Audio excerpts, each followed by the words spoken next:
Alright, we're here, guys, and today we're going to be talking about 500 Worlds once again. There's actually some new info for this. Not like new info, but new interpretations. Or I should say, there's a lot of, hoopla going around at the moment of 500 Worlds. So the thing with 500 Worlds is that Titus, and we'll talk about this when people are actually in, either dead or dread. I like that. We'll keep that one there. What's up, Misfit? So we have a new hard weekly. Also, what's up, Giggleton? Alright guys, so we have a new hard weekly. We have new 500 world stuff to talk about. I will be making a video on 500 worlds and just talking about the state of 40k. Basically what is happening now is Titus, like for the first time ever, Games Workshop is pretty much, not the first time ever, but the most notable time in recent history, Games Workshop is canonizing the game events big time. They're making him his flag, like they're making Titus the flagship of 40k tabletop. And like the forefront of the lore, which is fucking huge. He's gonna be their Master Chief, basically. Like for a long time, the Ultramarines, they were the poster boys of 40k. Now, Titus is the poster boy of the poster boys. You know, he's like the lead singer of the biggest boy band. That's what it's all about now. That's huge. That's huge in 40k. Has not happened in a very long time. Hard Weekly is extremely easy. Yeah, this one is. It definitely is. This one definitely is. We could play Heavy Bolt Rifle.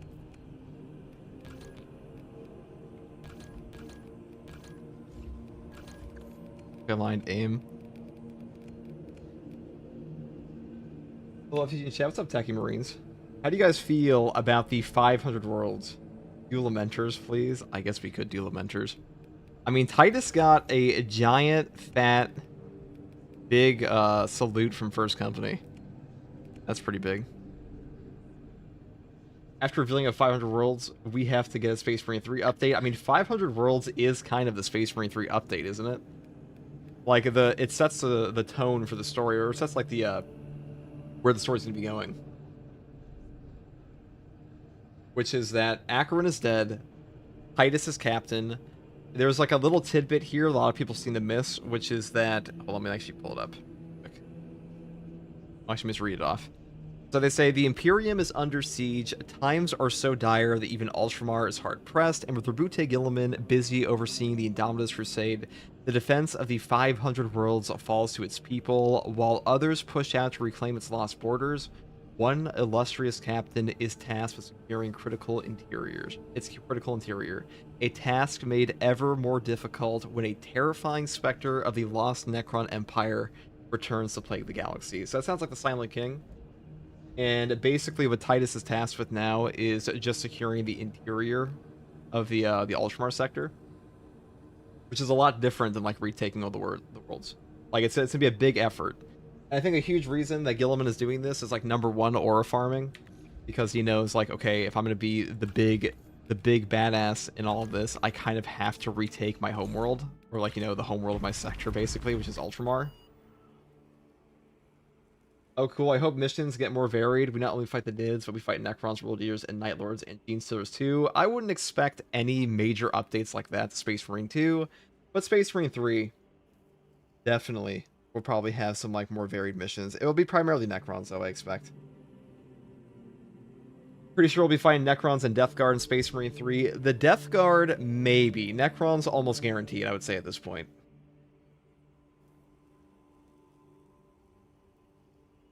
The Vastus Acheran is not dead, FTG. The previous captain of the Ultramarine 2nd Company, who now holds the title of Master of the Watch.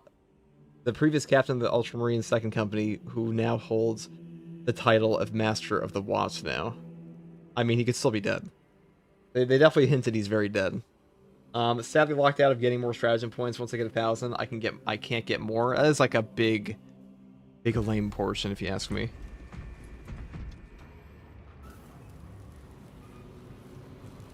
Titus has just enough background before he became poster boy, and I'm okay with it. If he didn't have 2 games, all the cool fanbase stuff around him, he'd be less acceptable. I mean, Titus is just probably the most famous Ultramarine, probably the most famous Marine in space in any 40k property currently. Definitely after Space Marine 2. Now you can look on Google Trends, so you can see how big 40k got after Space Marine 2 came out. It was like the biggest it's been in 10 years. It's huge. It's no surprise that they gave it to Titus himself. Do you think Titus have to make a temporary alliance with the Silent King the same way Sicarius had to? I think they're going to fight Necrons. That's what I think. I'm just glad the captain of the company isn't someone wearing Phobos. True. They gave him way better drip. I hope they can tie in other chapters more in Space Marine 3, like if operations are truly blank slate, we can roleplay other chapters easier than Ultramarine cosplay in Space Marine 2. I think it's going to be Ultramarine pilled, but hopefully there's like voice packs and stuff. Imagine they did something like Helldivers where you must put our efforts to conquer the world. That would be fucking amazing. I mean, I really hope that Space Marine 3 is like this huge thing. Yes, Captain. Consider the Synapse leader eliminated. I feel like it's Death Guard because of the Plague Wars than Ultramar. The Death Guard got pushed out a little bit. They weren't doing super great. Those were mostly over, as far as I know. But they're definitely still around. Approaching landing zone. Talassa is on site, Lieutenant. Yes, what up, FPG? What's up, Neon? We're just playing some, we're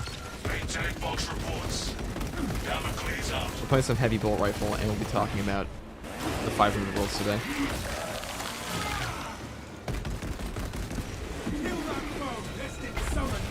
Saber has every incentive to make Space Marine 3 huge. Oh yeah, like you know, this is my hot take, not even a hot take, I think it's more so a slightly controversial take, that Space Marine 2, they might have been correct to like not just push all content for this game. Because having a brand new game would probably be a better idea if they built it from the ground up to be, like with the funding of Space Marine 2 to be huge. But I think that Space Marine 2 was not what they expected it to be. I think they expected Space Marine 2 just to be like another 40k game that would come out and be pretty popular and then move on. I don't think that year 2 was like particularly planned to be as extensive as it actually is. What's the weekly for today? It's just like no gun strikes on Altreus, plus like equipment malfunctions. It's really not that hard. I like Chaos gives a ton of gun strikes anyways. No way Horus would be the weakest traitor. He killed Sanguinius and gravely wounded the Emperor. He was by far the most powerful. He was the most powerful only because he was backed by all 4 Chaos Gods. Like, directly. Yeah, this game was testing the waters. That's exactly what Space Marine 2 was. It was a surprise success, I'm sure. Which is why you saw like Games Workshop double down on so much stuff around this game immediately after. To the point that now we have Titus as the flagship of 40k period.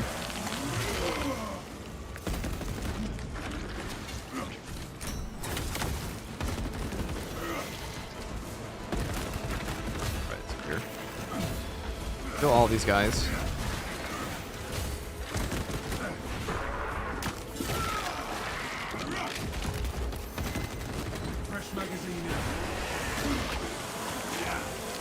Which chapter is this? This is Ultramarines. I'm just playing like a little bit of darker blue. A slightly darker blue. No grenades and dodge, and having a gunstrike ending was quite tricky, actually. I don't think no gunstrike matters that much at all for Chaos. It's not if you take a block weapon. Chaos doesn't give a ton of gunstrikes anyways. I hope by Space Marine 3 we get to see a Primarch, even just a cutscene. Oh, I mean, we're definitely going to see Reboot Guilliman. There's no fucking way we won't. I would say that's more likely than seeing Necrons at this point.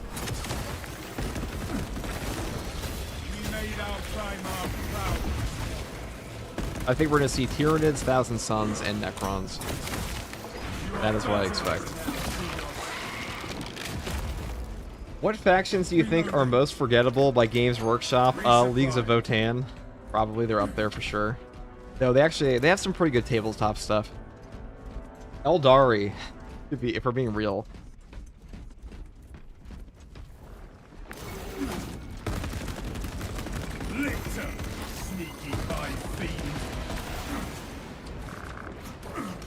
Oh, that's a goof.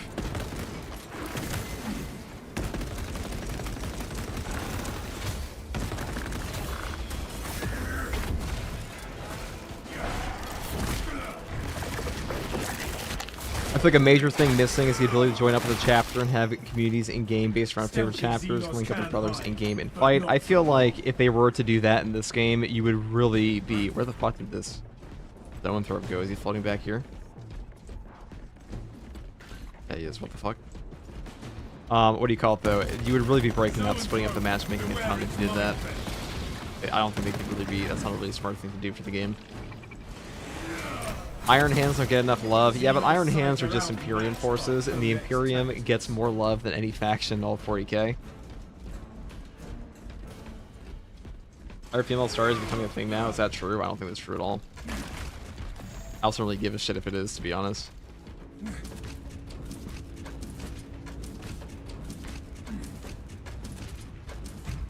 It used a meltdown, place grenades in the tunnel, so got through it. I'm thinking Death Guard for Chaos, what with all the beef and the lore recently between them and Ultramarines. I kind of hope so. I think that'd be way more fun to fight than Tzeentch. But I'm pretty sure the big thing in 40k right now for like the Space Marine context is that Tzeentch plot is like the big shebang of Titus. I mean, this entire game is one giant Tzeentch plot. What was that?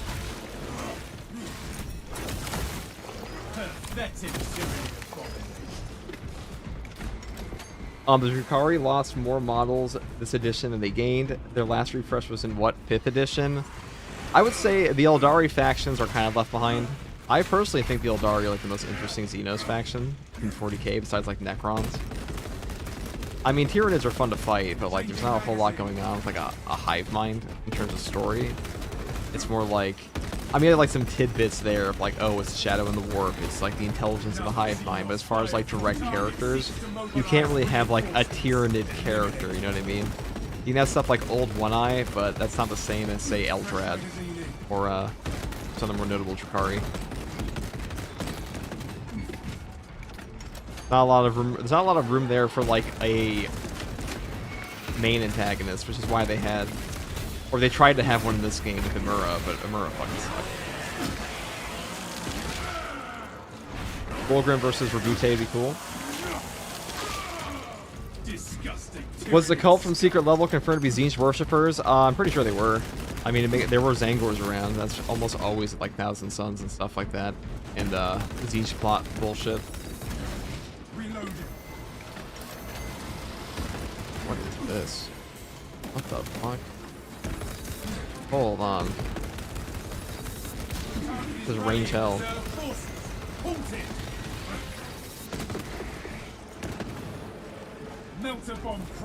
Wow, we hit nothing, we hit nothing.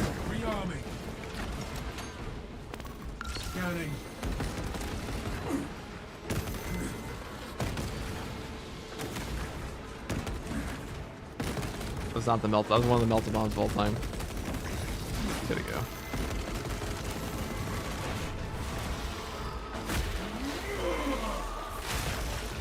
There is basically only one personality with a hive mind. I mean, yeah, have a...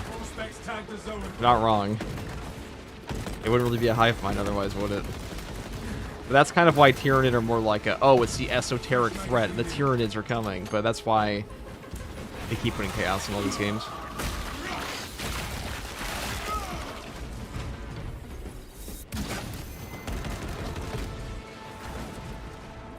Beacon of hope for a dark hour.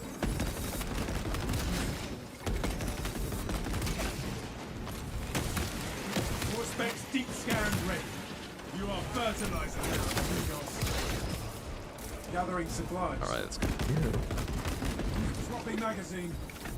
Please, for the love of Jesus, give me Necrons and Emperor's Children. I mean, Necrons, I wouldn't mind Death Guard. I think Death Guard have really cool melee units, and we see a lot of Nurgle guys. We don't actually see a ton of Plague Marines in anything in terms of games. It's mostly like Plague Bearers and like the demons of Nurgle, more so than the actual Heretic Astartes, which I would like to see more of personally. I think Death Guard are really cool. Also very melee focused. There's also a lot of ways you could make their... Like, you know, you could have a Plague Bearer Demon, you could have a bunch of, like, the cool Nurgle units, and then also just have, like, these super heavy extremists as, like, the Death Guard. That would be really fun to me, I think, or, stuff like that.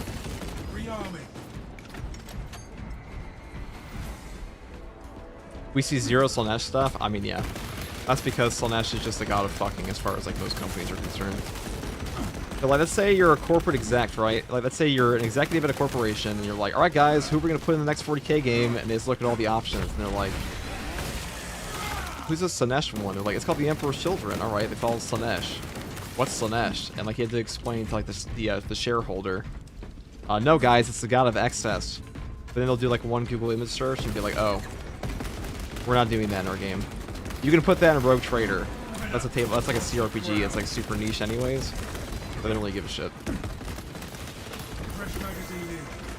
Also, the thing about like a CRPG, because there are like Slaaneshi cultists in Rogue Trader, but the thing about CRPG is you can get away with a lot more in a CRPG because, first of all, it's top down. Most of it's through dialogue. It's pretty easy to like bypass some of the ESRB ratings with that, or just like sell that to a company. Death Guard specialize in heavy tank like Space Marines because Mortarian sees them more as maneuverable than standard tanks. I mean, that is what the Astartes basically is. You're a super focused. I mean, the benefit of the Astartes is that you're a tank. You're a mobile tank formation, effectively. That can be dropped into like any battlefield. Very useful. You're not very good as like a standing military, but really good as a special forces team. Which is why it's how they're pretty much used in all conflict. I mean, they had legions before, but even the legions weren't that big. Most of the Imperium is just like guardsmen. They actually get the shit done. In fact, I'd say more battles were won by guardsmen than Astartes. Just so many more of them. Pretty good.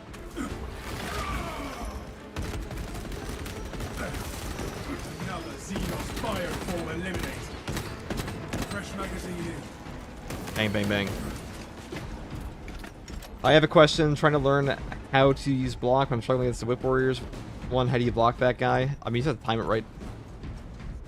Just timing. I mean, there's a bug with them occasionally where like they'll phase through, but it's just timing. Let's see. Death Guard specialized in heavy tanks. I'm a fan of accuracy variant. Headshots help so much with the extra accuracy. Oh, with the bolt rifle accuracy variant is amazing. We love that. I just got done watching Secret Level. It hits different knowing they both survived. Glory to the Emperor of Mankind. You guys think Chiron is dead? Stay close and sharp.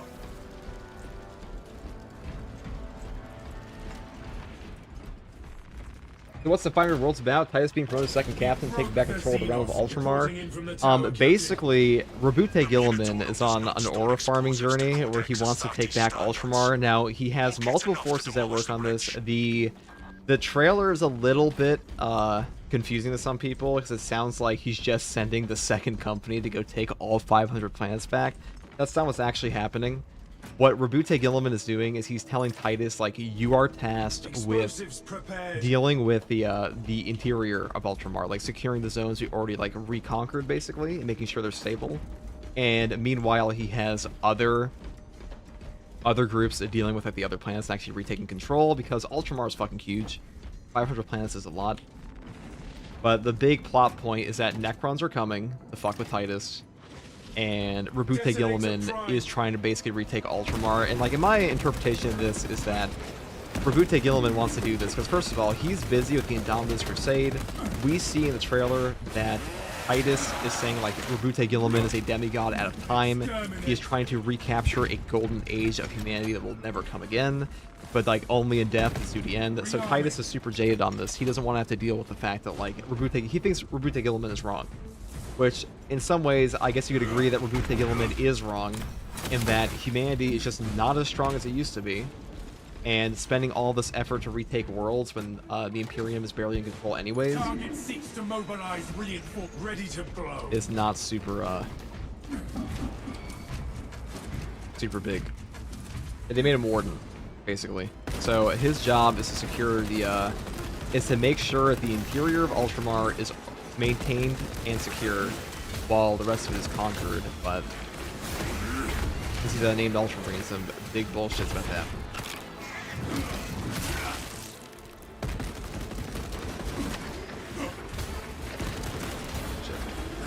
Abaddon, they've been 2 months sub.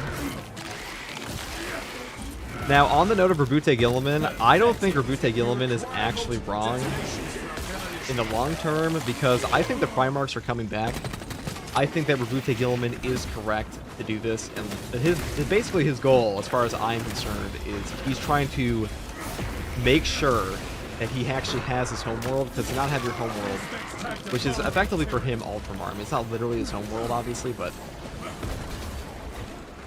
Wow. Fuck you. What is that shit? This guy did 1 attack and dipped. We require multiple detonations for our demolition. What is that bullshit, dude? Ravners. And then he drops this shit on me. Oh, fuck.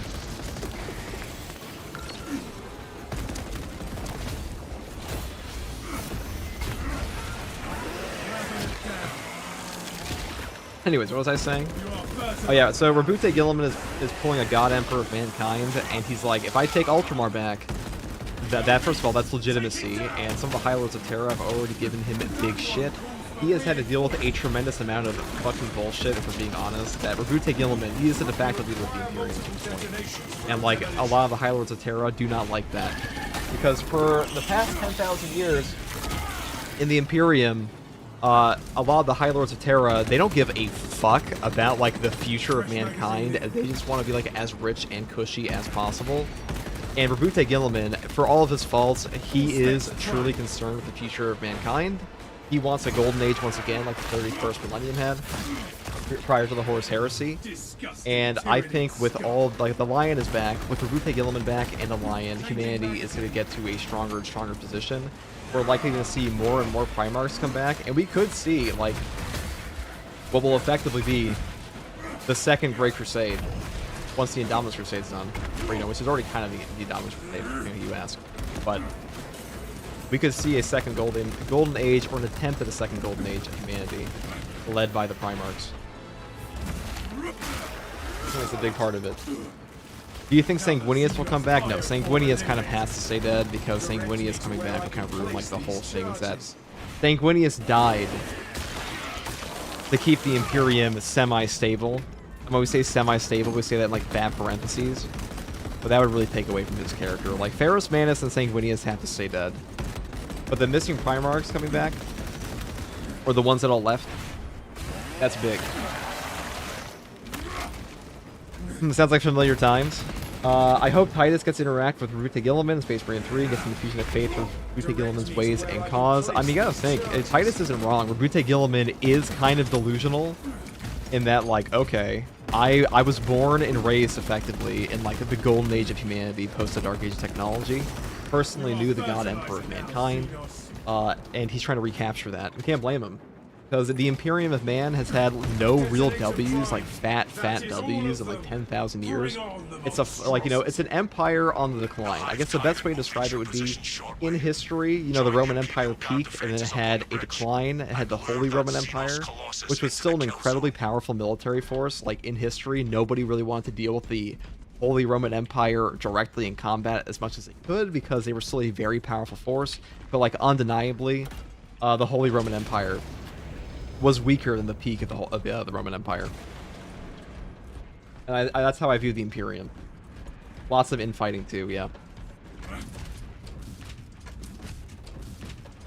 And it's really no shock to me the Ultramarines were based off of, like, a whole Roman aesthetic, because I think that plays really well into the whole Empire on the Decline thing.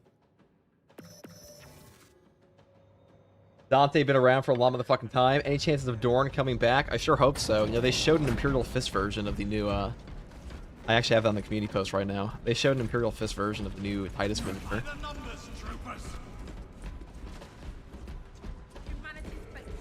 If everyone, though, nothing can be done, nothing will be done. Rabute Guilliman doing something is the reason good stuff will happen eventually. That's what I'm saying. Like, I think Rabute Guilliman is correct in that you can't just give up on humanity at this point. Like, the Imperium sucks. Let's not be delusional. The Imperium is not a place you want to live in. But, like, as far as humanity's foothold in the galaxy goes, the best shot for humanity to get any kind of traction in the galaxy ever again and not get wiped off the entire map by Tyranids, Necrons, or even, like, leftover Eldari, it's the Imperium of Mankind. And it's like that's always been like kind of the Grimdark of 40k is that the shitty, the garbage ass, terrible, tyrannical Imperium of mankind as it currently stands is the best hope for humanity to actually have any foothold in the galaxy. Without them, they could. Let's go. These guys. I hate Lehman Russ so much. Justice for Prospera. Alright, this is rage bait. So the Black Templars are right all along, is what I'm hearing. I mean, the Black Templars, okay. For their many negative things, they are definitely loyal to the Imperium. But it is a horde of Xenos between you and it. You have its attention. It is moving to intercept. Apply more I like pressure. that the Imperium is the only empire let's say it's making an actual comeback. I mean, I think it will. I think there's like a huge problem, but I think the Imperium Mankind is actually... I mean, the Imperium has always been the biggest faction in 40k in terms of just like stories because it's humanity, and humanity is just way easier to write stories for than Eldari or Necrons. We're humans, we just like naturally empathize with them more. But if they start getting more Primarchs back, they actually have a real shot. Holy Roman Empire's Crusader aesthetic. People confuse ancient Rome with the Holy Roman Empire. They are very distinct. That was one of my favorite campaigns in Total War Rome 2, was when you get to play, no, it's in Attila, where, you play as the Holy Roman Empire. Like, you still have, like, OP melee units, but, you've lost, like, half your territory compared to, like, Rome 2. Give the hive beast a moment. Something Imperium is relatable, relatively. I mean, the Imperium is relatable, okay?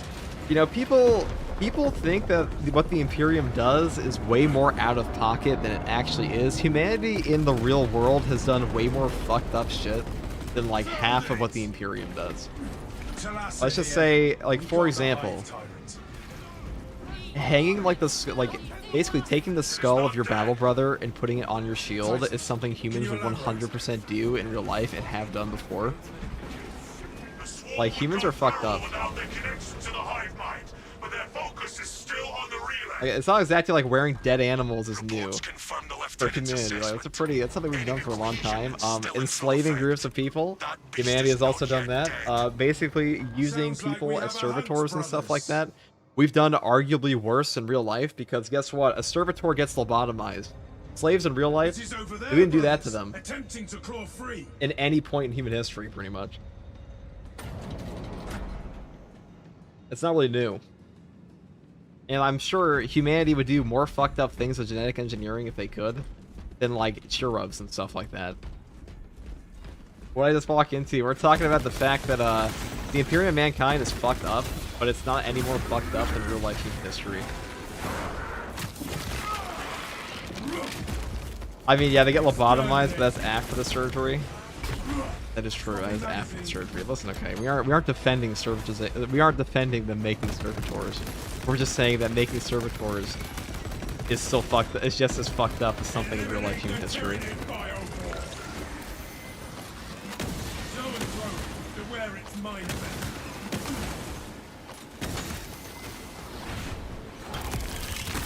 Aren't most servitors backgrown? I think that's the cherubs that are backgrown. I mean, you know, the Imperium doesn't really have moral quandaries about genetic engineering and, like, test tube babies. They don't really care. Oh, shit.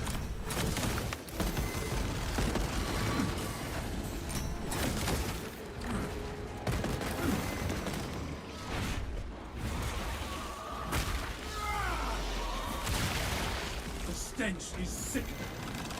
Human lives are already common currency, and we don't have the 40k population. People think the thought police were so out there, insane 40k, but you kind of need that when demons are summoned by bad feelings. I mean, you do have, like,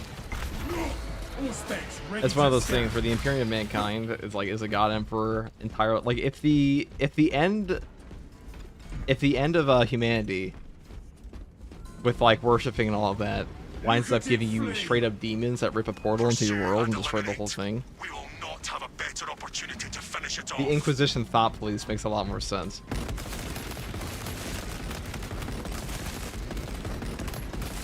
Not that the Emperor was exactly a good guy. I'd say the biggest L that the Imperium takes is that the Imperium is like unnecessarily unwilling to deal with the Xenos in any way, pretty much.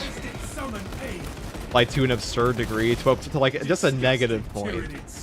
There's no reason to not work with the Eldari and stuff at times. Like, even though the Eldari are assholes.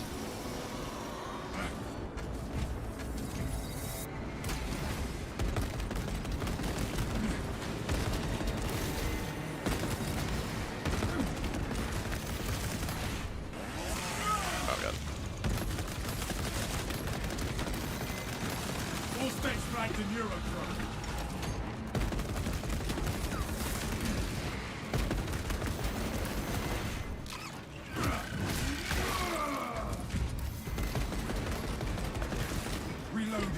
Now, let's not forget the fact that the Imperium is so fucked up because the Imperium also killed all the other humans that might have been less fucked up. But, you know, tomatoes, tomatoes. Yeah, why are the Eldari and Empire not working together against Chaos? Well, the Eldari are kind of stuck up as fuck, to be fair, but also...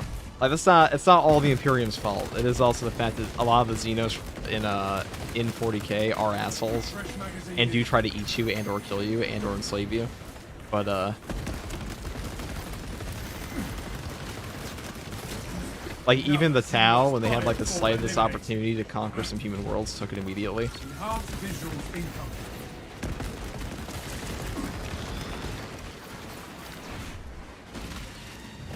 Alright, we gotta...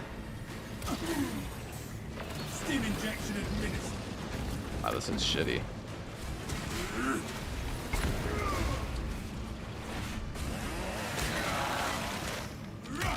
Being for the Imperium of Mankind is objectively the correct choice.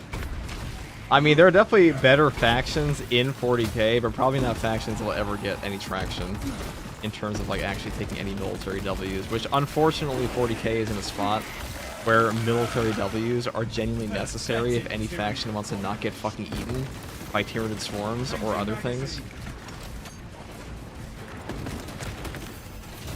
What do they say? In the future, in the 41st millennium, there's only war, so you kind of need a military presence. Do they have a better relation now that Rebute Guilliman has returned? It's definitely better. I would still say it's unnecessarily hostile, though. Like, there really is not... Like, that really is the biggest L of the Imperium. It's just they are so needlessly hostile towards Xenos races for no... I mean, sometimes justified reasons, but... For the most part, it's like an inherent... you know, just look at the Black Templars, okay? Black Templars... Do you think Black Templars would look at a Xenos race and be like, okay, let's find out, like, a pragmatic solution to this. Should we really shoot them on sight? No, they just shoot them on sight. They wouldn't give a shit. There was that whole spider thing. Like, the Imperium of Mankind is the best option for humanity, mainly because they killed all the other good options for humanity, but, you know... Well, technically true, right? Well, technically the best option by process of elimination.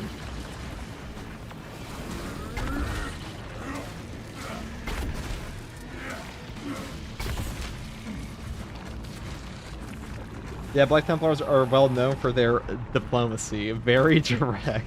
Commencing Auspex scan.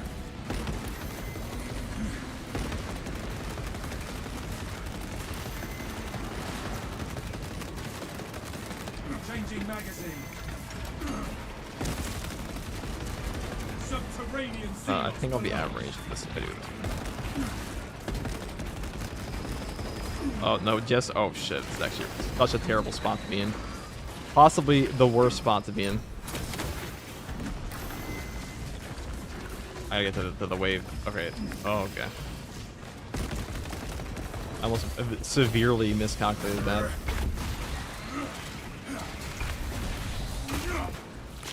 Guys, if people say the Imperium sucks ass, hello, no nades challenge. There is a stratagem for that right now.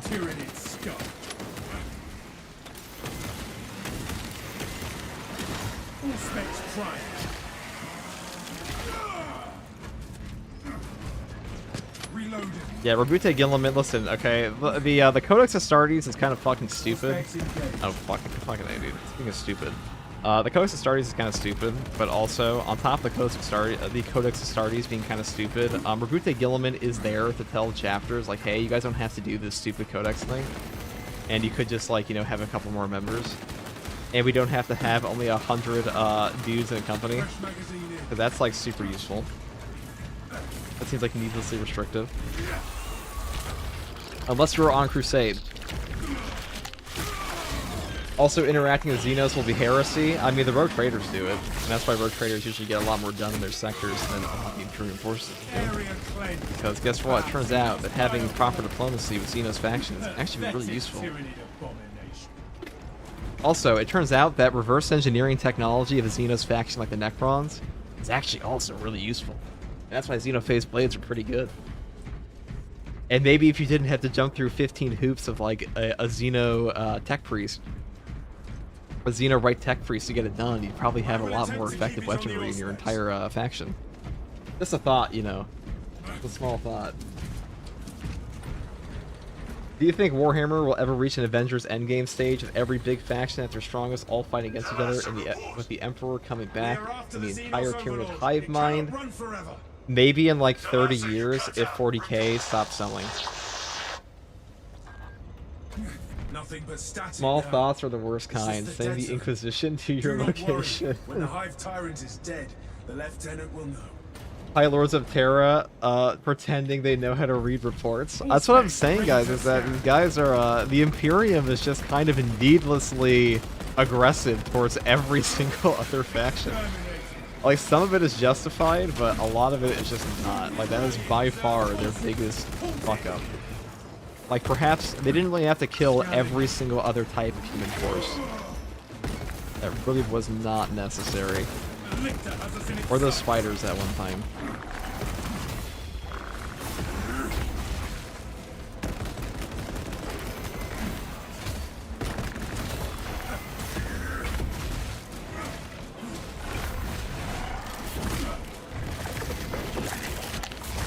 The main thing with the Codex is it does limit the political power of the Space Marines as well as their military power. Yeah, well, you know what? The political power of the Space Marines at this point, I mean, just give it to the Salamanders, right? They're probably better than the High Lords of Terror anyways. Imagine you're the Tau, okay? Hey, no, actually, question. Any Tau fans in chat? What's the most fucked up thing a Tau has done? Like, what is the most fucked up thing the Tau do? Like, let's compare war crimes. Like, what's the greatest war crime of the Tau versus the Imperium?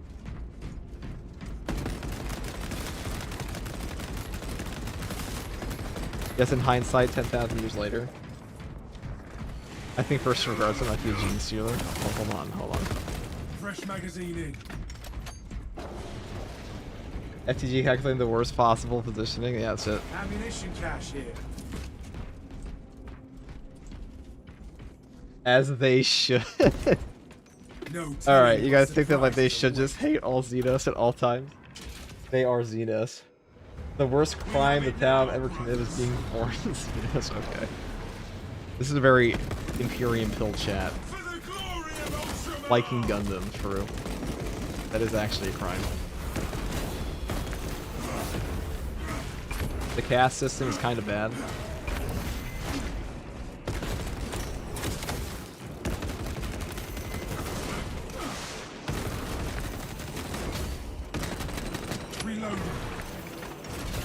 There's a real question. Do you think the Imperium of Mankind could ever reach a level better than the Dark Age technology if the Emperor stayed around? Not in like terms of military power, but in terms of like a general life, because listen, people talk about the Dark Age of technology as like this was the golden age of humanity, but the fact that the golden age of humanity was just like positively filled with super weapons, that's a lot of what they were up to. Do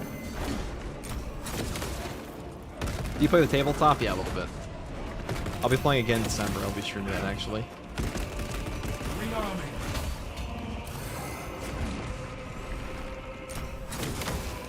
Here's an even better question. Do we think with the 500 worlds that Rebute Guilliman can set up the Imperium in a way that they can actually make proper progress? Because retaking the worlds of Ultramar would be pretty huge for their positioning.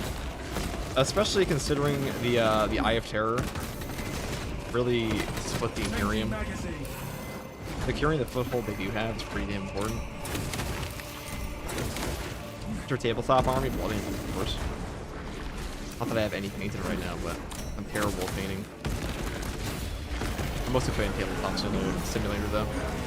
Ow.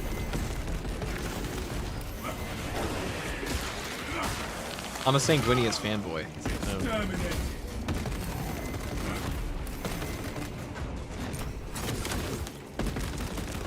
The Dark Age is probably worse to live in my opinion.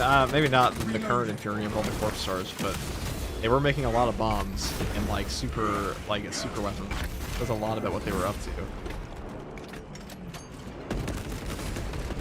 How the Ultramarine realm even get lost? The Ultramar. I mean, it's a long story. A lot of it is just slow attrition, spread out forces. Death Guard invasion is like one of the most recent events in the Plague Wars. Heresy, etc.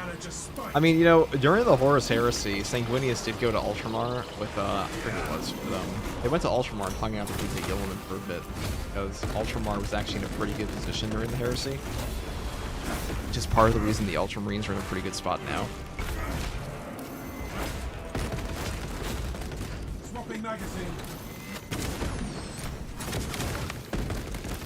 I still need to paint my new Blood Angels models. I want to get the new Titus model. That one actually looks really good.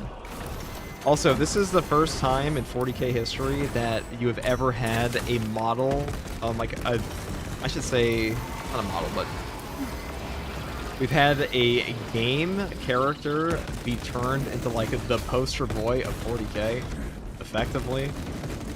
On top of them making his game not only canon, but one of the most important pieces of 40k lore now.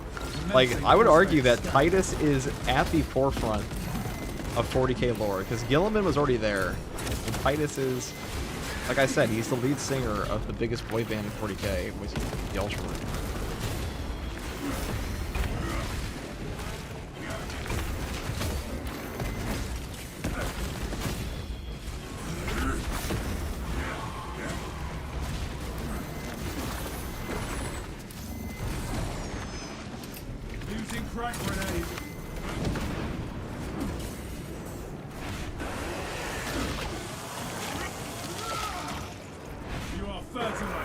Titus is a better Ventress at this point.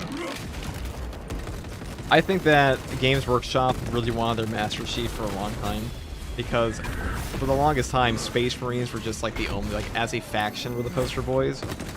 But, you know, the general public that, like, sees a 40k property, they're like, alright, 40k, Henry Cavill was the poster boy for that, basically. Like, if you want to talk about named characters, it's probably just Henry Cavill. He was the named character of 40k. Space Marine 2 is so successful that it made Titus captain again. Pretty much. Do you think the newly released Warhammer TV will likely see Henry Cavill show / movie? I think the Henry Cavill show and movie will come out during Space Marine 3. I think that Games Workshop is setting up 40k to be in a position to massively explode during Space Marine 3. Dark Heresy will come out before that. So it's like next year we're getting Dawn of War 4, Dark Heresy, and presumably the year after that, in 2027, we will have Space Marine 3, potentially the Henry Cavill show. They might release alongside each other or very close in time. And during that, you will have 40k just detonate. It will be like this massive property. I mean, it's already a massive property, but it'll just explode. Because what they're trying to do is make the mainstream. They've kind of done that already with games, but what they really, really want, more than anything now, is like a massive mainstream success for 40k. And the biggest way to do that is with a TV show or movie, especially now because streaming services are so huge. Amazon is not the worst pick ever because Amazon, you know, the Fallout TV show did really well. The Fallout TV show single-handedly brought up Fallout 4 gameplay numbers by like 4 or 5 times what they were before. There were like 40 or 50,000 people playing Fallout 4 on Steam after the Fallout show came out. And a new Total War Warhammer 40k will possibly be announced next month. We'll see. Bethesda didn't capitalize on it because Bethesda's stupid, but Games Workshop, for all their faults, are not like the worst business people ever. They're not Wizards of the Coast. They can be pretty fucking dumb, don't get me wrong, but One moment, guys.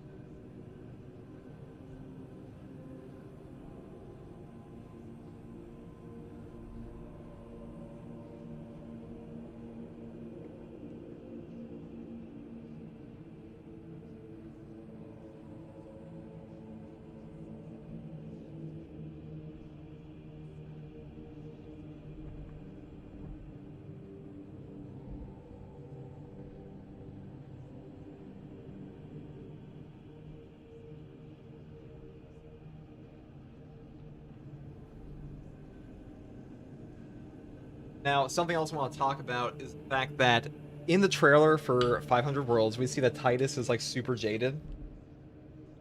Mr. Howard never lies, he must be wrong.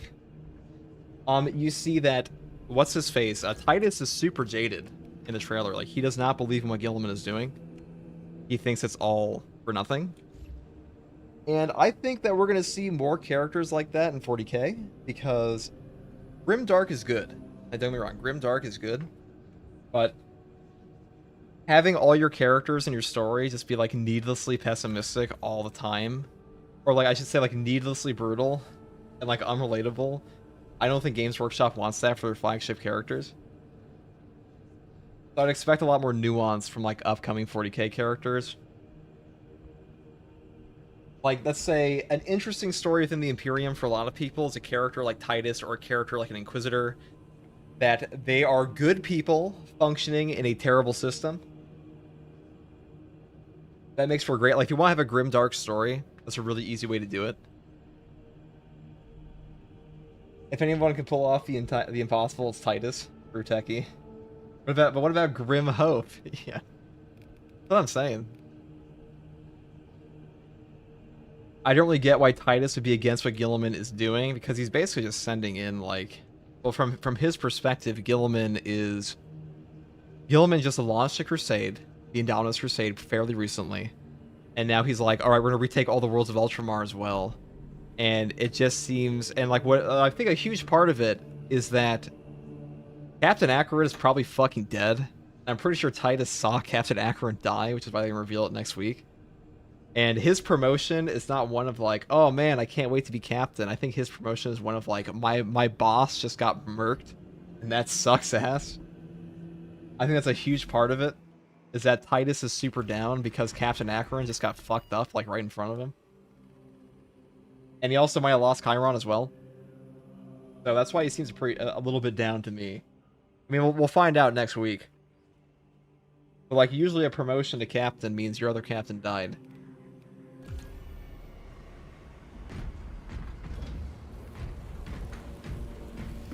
Yeah, Frosty, I think we're setting up for main characters to become informed of somewhat of what Guilliman knows in the Crusade of the Imperium. I think that is what we're setting up for, because for a long time, like, let's look back, 10, 20 years ago in 40k. The story is like needlessly, it is needlessly dark at times, like goofily dark, which is fine for like a tabletop game. But the more that 40k moves into like really trying to have proper stories, really trying to have like a mainstream audience for television shows, games, and characters that people can sympathize with, your main character can't just be like, oh haha, let's turn everyone to servitors after the battle like that one Iron Hands chapter did. They want players with nuance. They want characters with nuance, they want characters that are relatable, they want characters that are interesting to follow in the setting, while still operating underneath like the horrible tyranny of the Imperium. And I think that's really what we're moving into, and that's why you see so many of the characters now are jaded towards the Imperium. I think that's part of why they brought Rabute Guilliman back, because Rabute Guilliman is a demigod at a time. He is trying to reconquer an age that no longer exists in 40k. But because of that, you have like this character that is from a better time in humanity, because Rabute Guilliman was a character that genuinely thought that after the Great Crusade, they would retire or something, like there'd be no more war, and he could go retire on like a farming planet, like an agro world, and he could stop.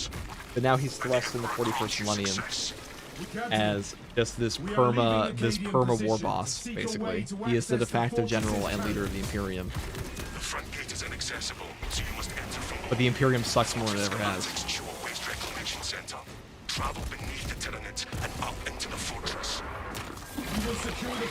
But he also had Sanguinius and the Lion at the time. That is true.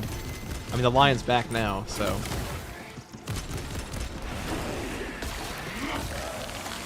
Imperium Secundus. You think we will see the Primarch in Space Marine 3? Also, any thoughts on the Warhammer Online NetT stuff? I did not see anything about the Warhammer Online stuff that much. But as far as a Primarch in Space Marine 3, I think we will see Guilliman. I think that will just happen. Swapping magazine. It would be funny if Acheran died saving Gadriel. It would make him Leandros too. Notice that Leandros is mysteriously absent from the trailer. Sergeant Matoris is there. It looks like Gadriel got a promotion to lieutenant. If I looked at the symbols properly. Reloading. It looks pretty cool. Like, I don't know, guys. When's the last time we had a major story update for a video game because of a tabletop setting? That's pretty big. How did the Ultramarines lose 500 worlds? A lot of reasons. Number one, Mortarion didn't help. But will we see Dante in Space Marine 3?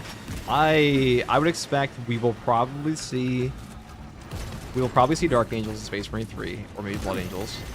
There was a community poll on Saber Interactive's forum talking about what chapters do people want in Space Marine 3. Like, it is early enough in development right now that they put out like a little vote poll for it. Oh wow, that's really bad. Oh man.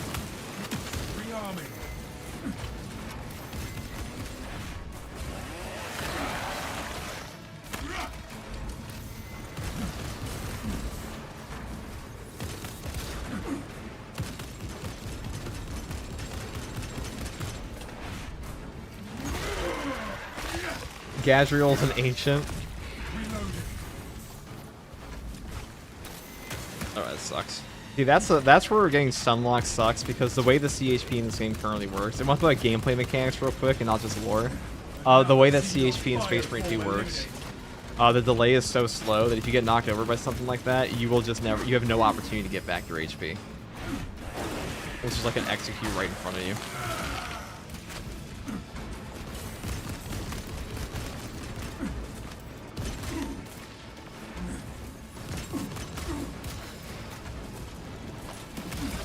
I'm being gatekept. Swapping magazines.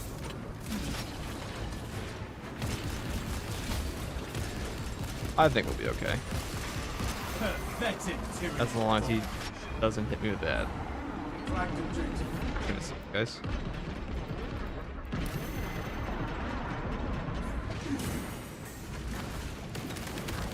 Fresh magazine. Alright, well, we have a lot of damage now.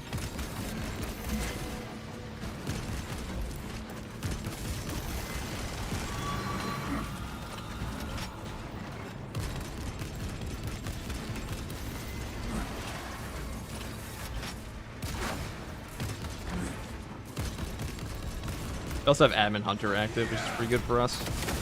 We are out of ammo a little bit. That's not too bad. Alright, I could go over here. I don't want to go too far up if he's going to be a dick and wave.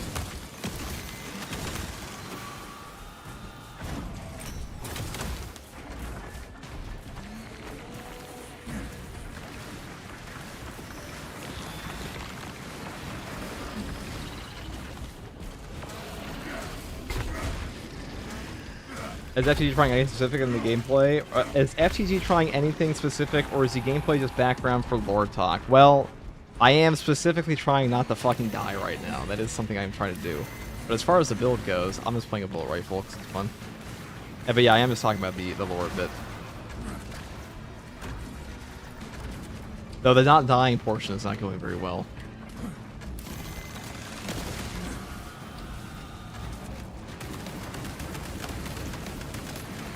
I am afraid the not dying portion may actually be Ubar. We'll see. Alright, we'll do this. This will do a lot of damage to him. It'll take him straight down. Alright, we gotta be careful there.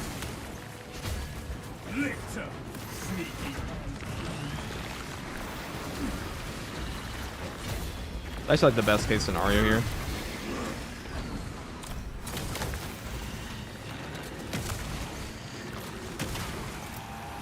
Frag grenade. I must reload.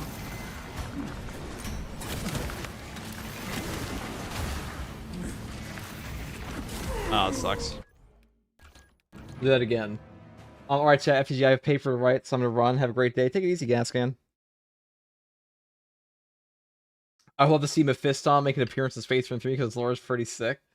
Dark Angel books are about to be also insanely interesting. The Lion and the Forgiven Traitors. I mean, the Lion and Rabute Guilliman coming back is pretty huge. Those are arguably one of like the two.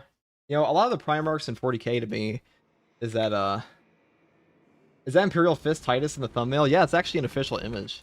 Not even like made up. Well, let me show you. You guys are curious.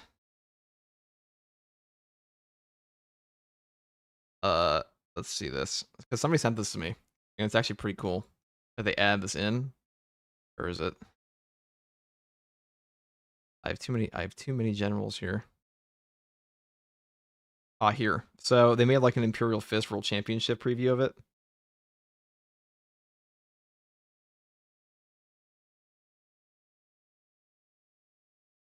Let's throw that up here. So this is the one. So the original is one over here. This is the Titus one, the Ultramarine painted. Now obviously the symbols on this one is a higher res, but the Imperial Fist one looks pretty good, I think. I would have dodged that. Would you have? We'll do that again.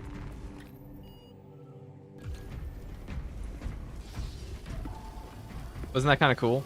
Like they actually showed two types of paintings for it. I thought that was pretty neat. Now, obviously there's still an Ultramarine symbol like here, here, here, here, and here.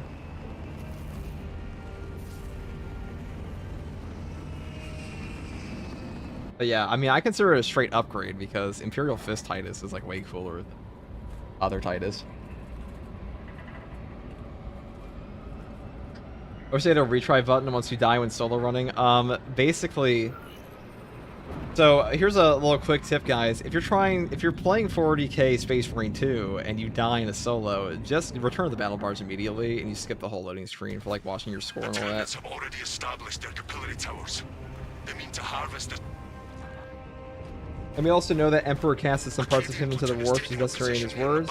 Some parts of that theorized to be condescending to Star Child, and what if? Coalesced in Star Child. Yeah, the Star Child thing is a little bit of a weird tidbit in lore. Okay, that's really cool, actually. Every side you officially washed for it, dude.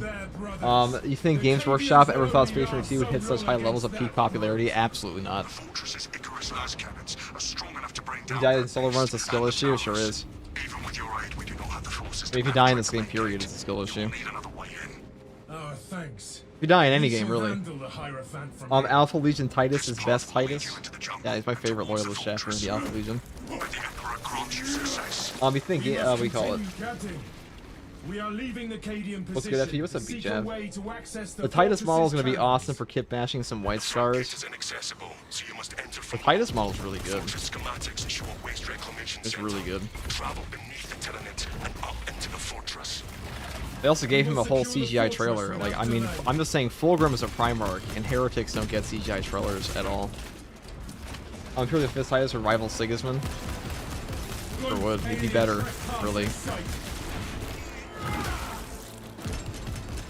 No assistance will be coming for the enemy. Ever think we'll see Malum Kato and Kato Sicarius in Space Marine 3? Probably. Actually, Malum Kato, I feel like Malum Kato is kind of a joke character, to be honest. I kind of doubt we'll see him. Changing magazine.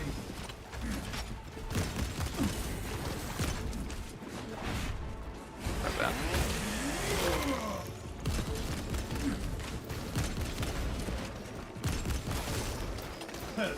Deathwatch Titus was cool. Deathwatch Titus, I wouldn't mind a Deathwatch game. You know, you can actually make a Deathwatch kill team in the upcoming patch for patch 11.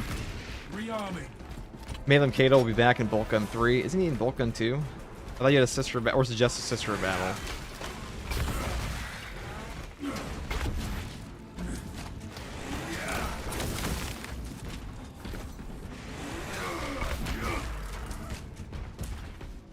However, we'll see different allied factions in Space Marine 3, especially with Vulcan experimenting with Sisters of Battle. I mean, we already had Imperial Guard in this one. They've been reusing the models for endlessly.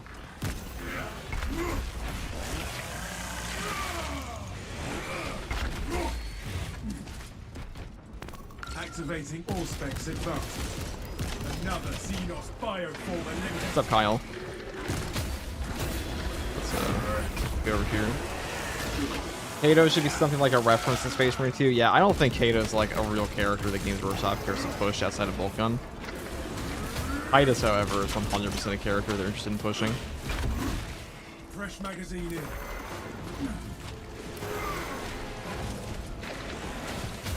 Kill that foe. We have terminated their request. Also, be an interesting interaction between the two captains of Second Company. Acheran? Or who? Or Kato? I mean, Malum Kato, isn't he? Is he Second Company or is he First Company?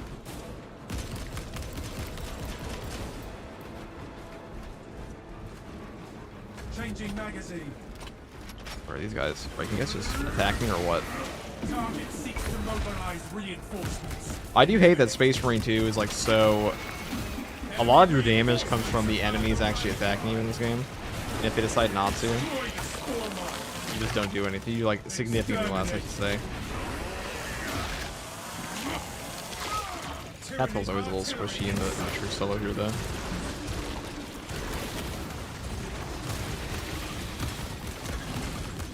Oh, it's triple bioboard, that's what we asked for.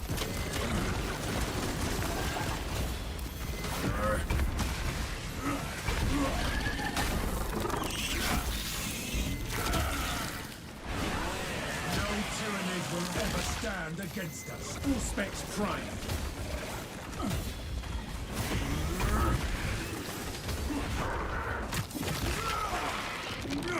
What are these spawns? Another Okay, Xenos well, bioform you. eliminated. You are chosen. Protecting my second line.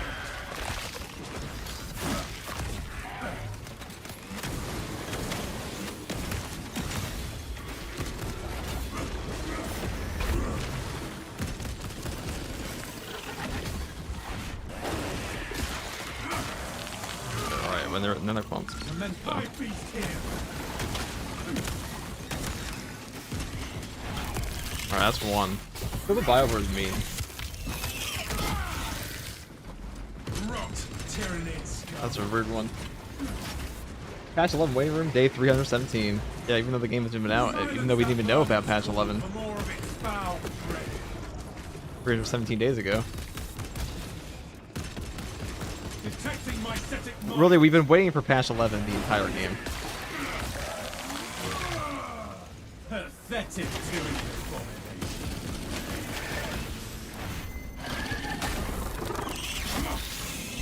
I think he's first. Yeah, Kato is first. Kato is first. Kato is second. What the fuck did that even mean?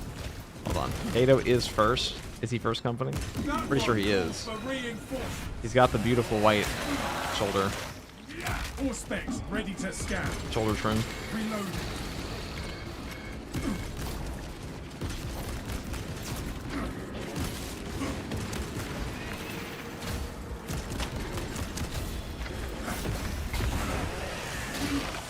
What is 500 Worlds? 500 Worlds is the new event that's going on in the tabletop, or it's like a new box set first of all, but it's a big storyline event where Rebute Guilliman has tasked the Second Company and other things with retaking and securing the 500 Worlds of Ultramar that are lost to Xenos, the Death Guard, and soon to be the Necron Empire coming in.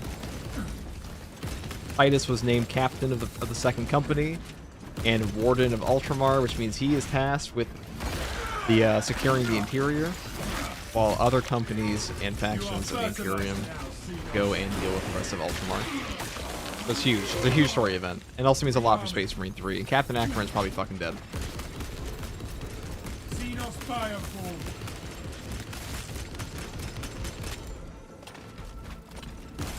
Alright. Kato's a Stern Guard veteran. Kato is arguably one of the most overpowered ones if you consider his game events canon. Which I don't think they are. Picking up extra So rounds. Death Guard Chaos Faction for Space Marine 3. I think the Plague Wars are almost over. I will be talking to my friend tonight about this, but I'm pretty sure the Plague Wars are almost over. Or mostly over. Guilliman wants Fire Planets, what a spoiled brat. I mean, the Imperium wants all this. Space Marine 3 Siege, you can request Acheran Dreadnought just for watch. Well, that required people to play Siege mode first.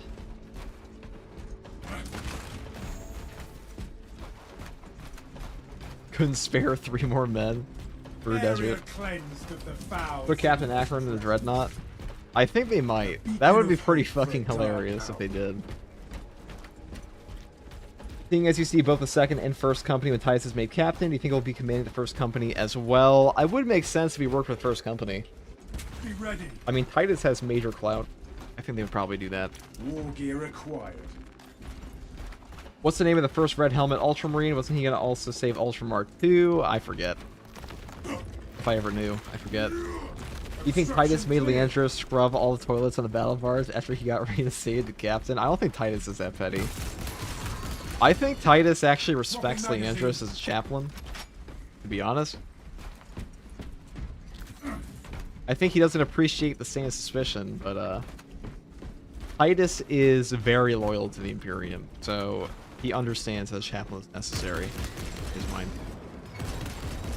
And like honestly, it's not Leandros' fault that he doesn't fully understand that Titus is just a named character and the flagship. Like Titus doesn't know that.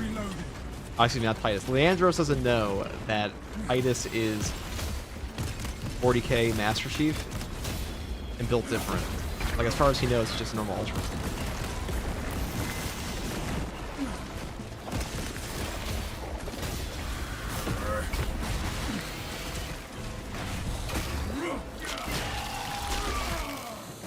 Nowhere left to dig now. Sorry, I should just... Yeah.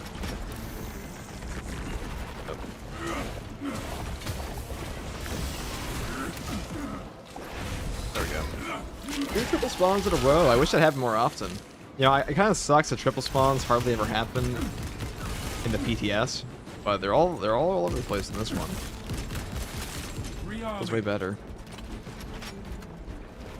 Titus is chill. He forgave Gadriel for trying to kill him. I'm pretty sure Gadriel immediately got a promotion once he became captain. It's like, hey, remember that time that Thunderhawk when he said the Codex of Astartes does not support this action, but I will enjoy it.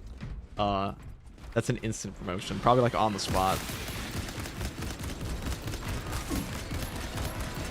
I think Gadriel and Sergeant Matoris are probably gonna be the 3-man squad in Space Marine 2. Space Marine 3, I mean.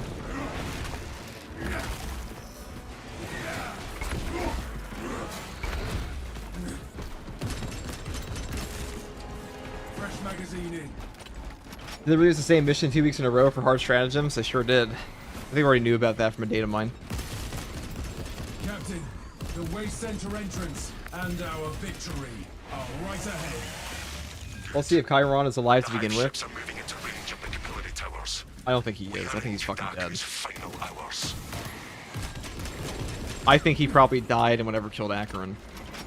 Like, my hot take is, so in the 500 Worlds trailer, we see that Titus is a little pissed off. Like, it seems a little bit of a somber,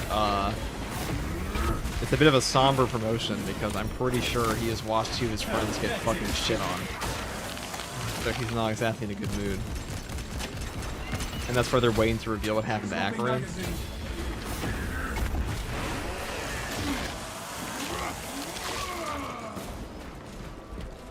Do you think Sicarius will make an appearance in Space Marine 3? I don't know if you went over this already. Maybe. He might. Gadriel is Yuta to Titus's Bodhi. They have to explain where Chiron is at or what happened. I think they will. I think they'll be revealed with the Acheran thing. That's my expectation. I think Acheran is probably...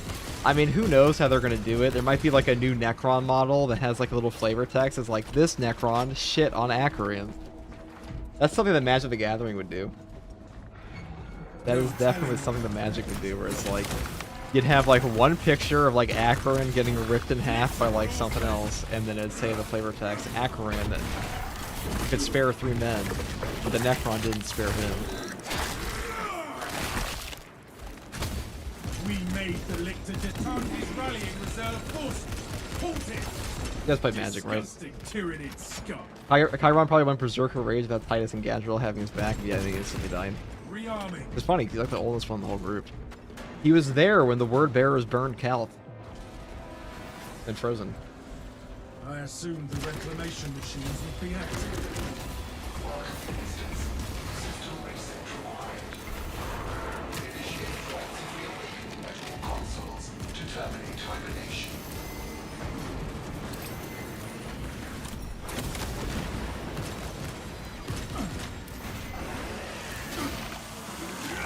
Oh yes.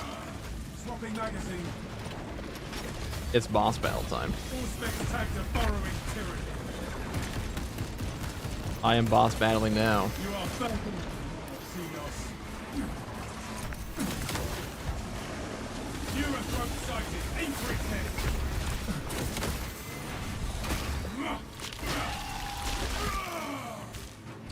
Stay dead, Rap. Only after we activate the consoles can we enter the fortress, brothers. I see us in Neurothroat Monday, it always is. What's gonna be Neurothroat Tuesday? Changing magazine. Another Xenos bioform eliminated. And the Neurothroat is very talented at like wanted shotting those things.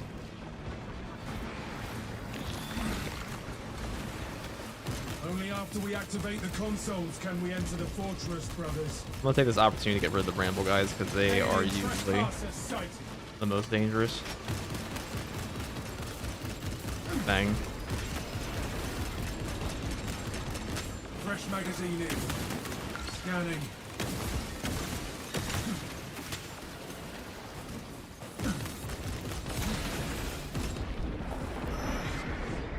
Only after we activate the consoles can we enter the fortress, brothers.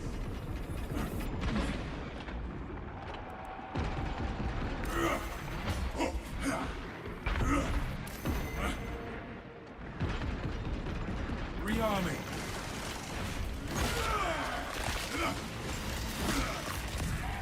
Next. I'm pretty sure we had spawns in the room before this even happened. Can we enter the fortress, brothers? There we go. Okay. Definitely makes things easier. I'm gonna save the crack grenade just in case.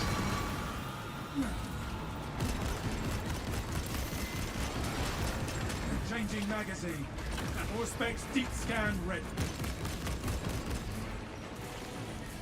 Deploying crack grenade. Only after we activate the consoles can we enter the fortress, brothers.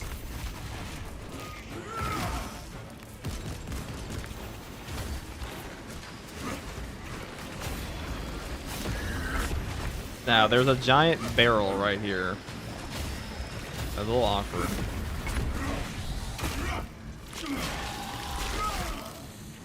Ravin it down. Only after we activate the consoles can we enter the fortress, brothers.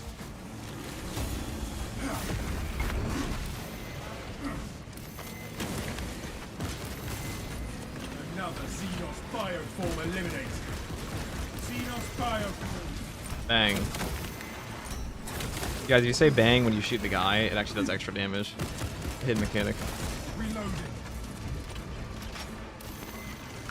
Only after we activate the consoles can we enter that the was a fortress, failure. brothers. That wasn't though.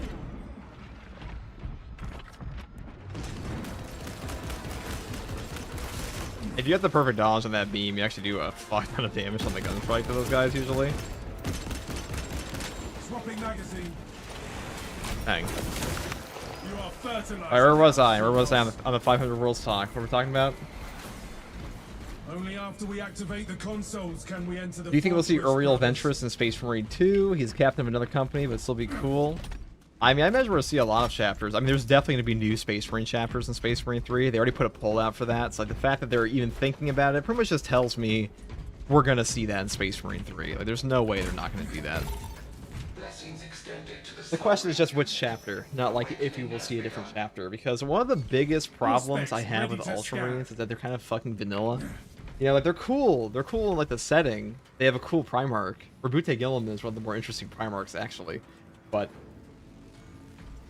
a big part of what separates a Spartan, not Spartan, a Space Marine from other super soldiers in sci-fi is that all their chapters have like super unique aspects to them, and like usually like fantastical elements to them.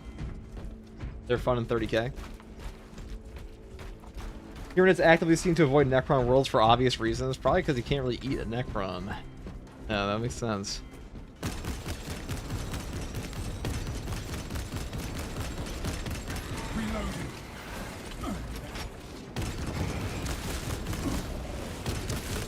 Ow. Only after we activate the consoles can we enter the fortress, brothers. You have Balrak in your phone. That kind of does look like Balrak, doesn't it? Decided to shave his head. Actually, no. Well, actually has a. That's an official artwork he's saying. Matter of fact. They learn to eat demons. They'll figure it out, I believe. I mean, I want to know if they can. I mean, demons, warp energy. I guess they can feel that. That's like a one high fleet, right? So glad to see the bolt rifle actually having a good variant that is not a grenade launcher. It's been that way for a minute now. It's like patch 9, I feel. Silence that burning school for more of its foul threat.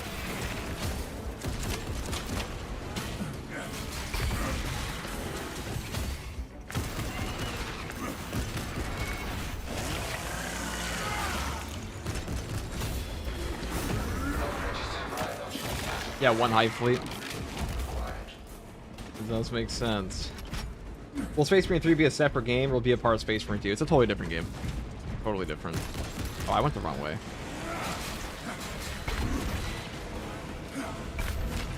I went the wrong way, chat.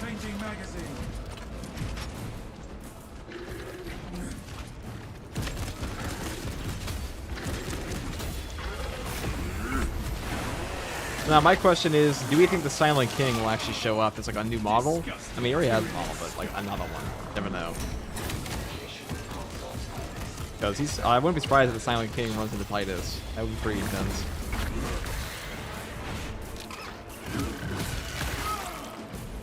What weapon do you suggest for a solo heavy? Whatever you feel like playing. I mean, they're all pretty good, but the one I would say is the worst is the heavy bolt rifle. Tyranny pollution ensnares the system. We should find the spores that spawn these vibes. I mean, Space Marine 3 is definitely going to be a sequel. I don't think that's a question. Whether or not. Oh, you split up. You done fucked up now. Now you fucked up. Ow. Now you fucked up. Alien trespasser sighted.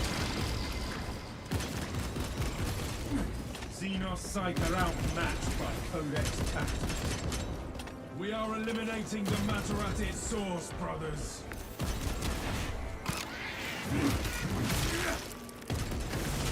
The contamination is removed. Foreign biological matter no longer detected. System accessible. Resume communion with the console.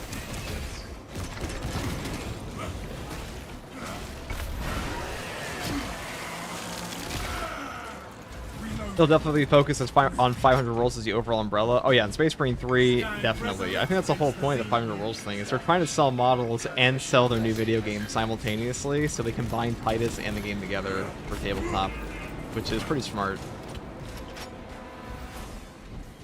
I just want Guilliman to reunite the Lion again. He probably will. I think there's going to be another time skip like we see from Space Marine 1 to Space Marine 2, almost certainly. Almost certainly. That's a lot of guys. That's a lot of little deepers.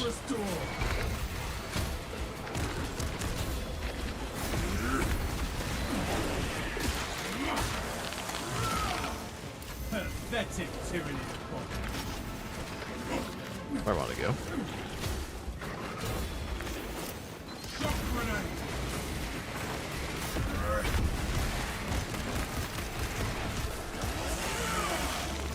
Respects engaged.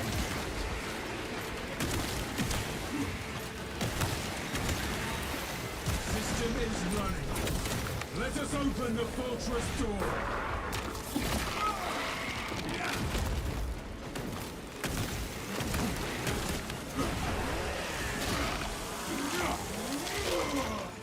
Another Xenos bioform eliminated. Changing magazine.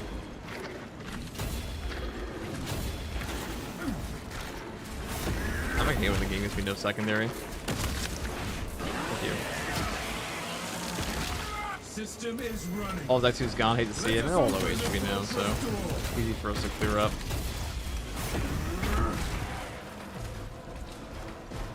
Nuking the fantasy tabletop game just for Total War Warhammer got popular was an epic marketing failure. We have left the sewers behind and are in the fortress, Captain. I mean, you're not wrong.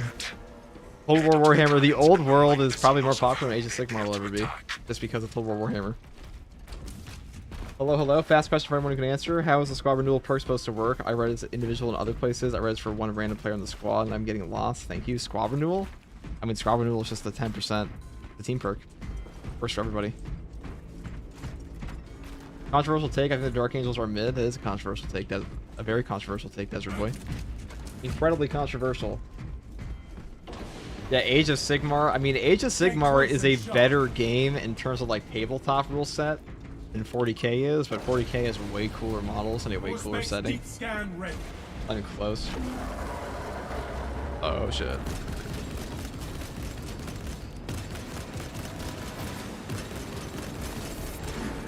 Fertilizer now, Xenos. Throwing crack grenade.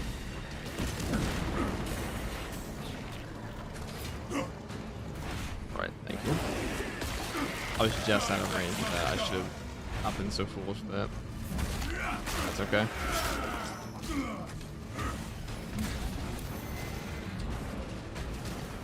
Why are there so many? Activating all specs advanced.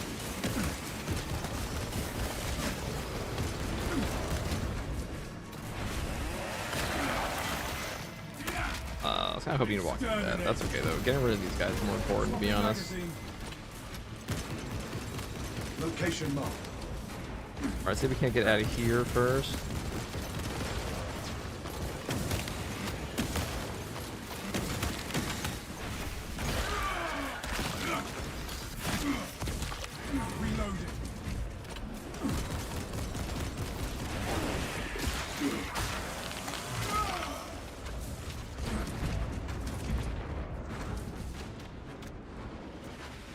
Alright, where's the other one?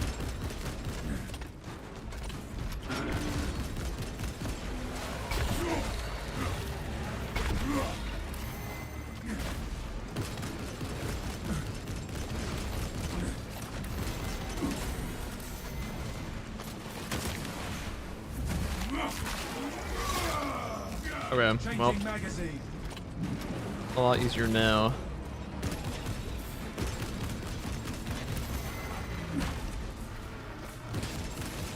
Flagged objective. Whoops.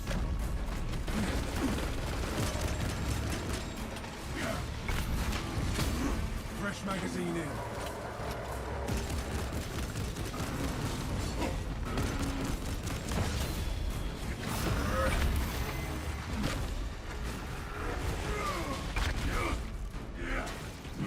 All specs ready to scan.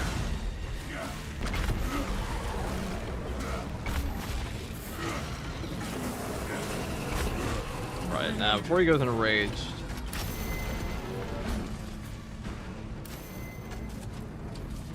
I'm going up here. I'm gonna kill this guy. Crack grenade hot. Go and throttle. Fortify your cycles. Ravener, watch the ground. Commencing Auspex scan.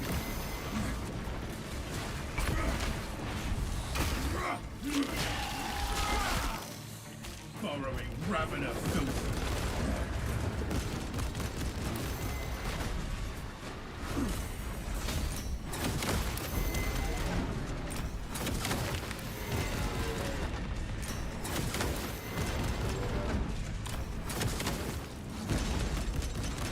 Swapping magazine.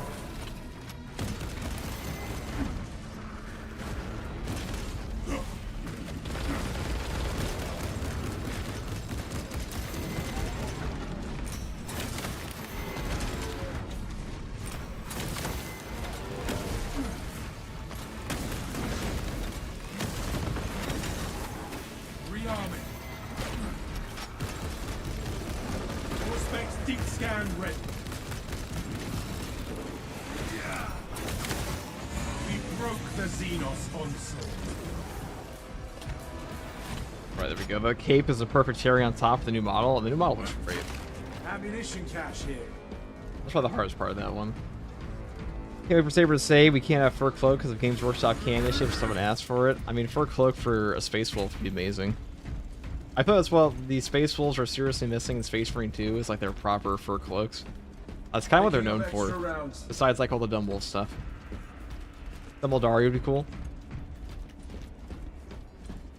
I mean, based on the cinematic for 500 Worlds, we should get capes and Iron Halos. I think Iron Halos and capes are the biggest missing factor of Space Marine 2's rip right now. By far. Know you're close. They are amassing at the fortress.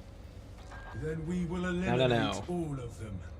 For the Emperor. So, for those who didn't see it earlier, this is the new, wait, where is it? This is the new, Guilliman. Imperial fist painting of the new model. Pretty cool.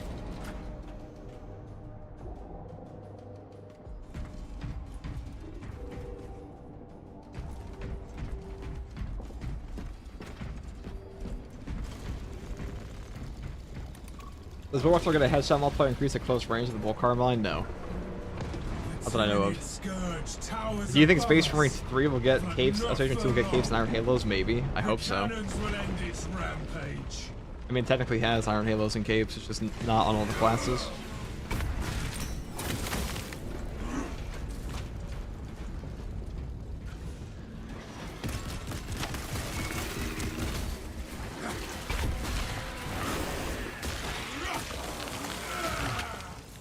Do you think they'll ever add a Librarian class to Space Marine 3? I hope they do. Changing magazine.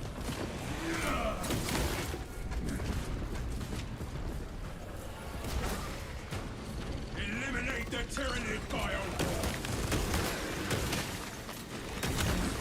Gun beast, and that one calls for reinforcements.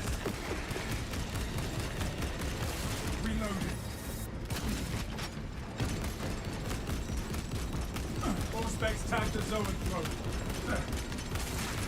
Pathetic tyranny. Kill that foe, lest it summon pain.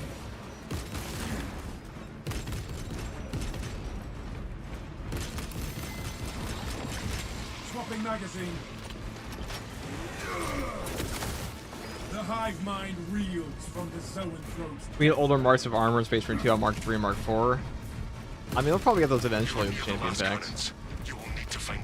Direct order from the Primarch to give Titus new drifts, so I heard. We see the console. I mean, Soon technically. we will use this fortress's weapons on the Tyranids. Full specs prime. Look at this guy just like dancing around me. Another Xenos fire form eliminated.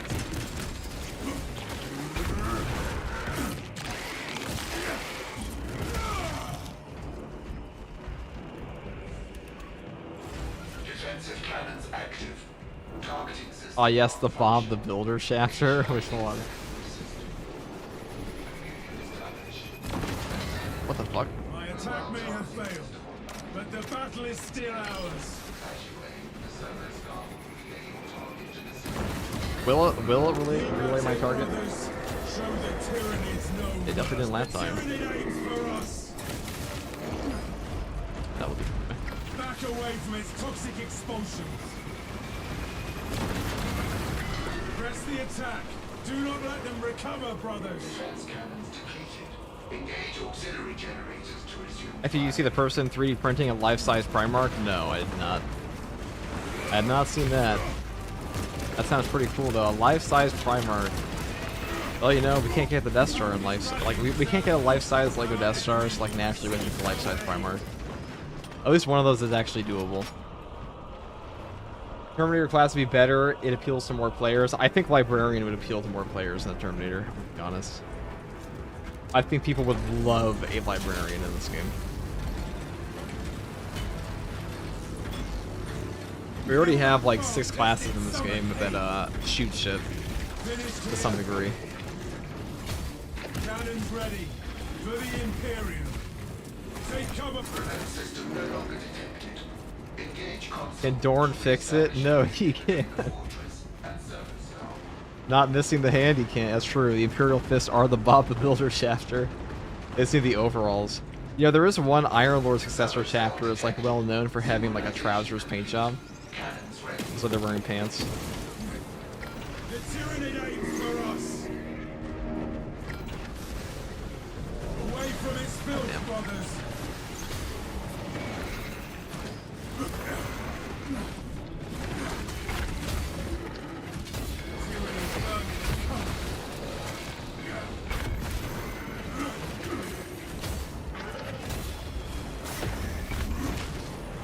All specs ready.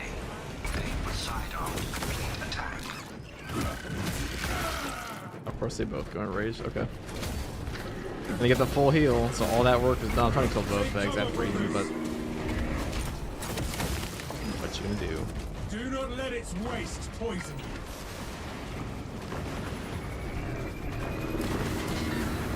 Keep at it, brothers. Show the Tyranids no mercy.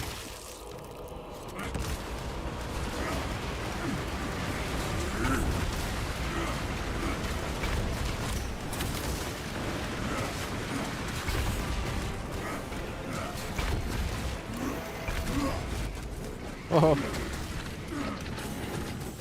Oh my god, ping ponged. That was like the worst possible position to have those two guys have that do that to me. Awaiting target.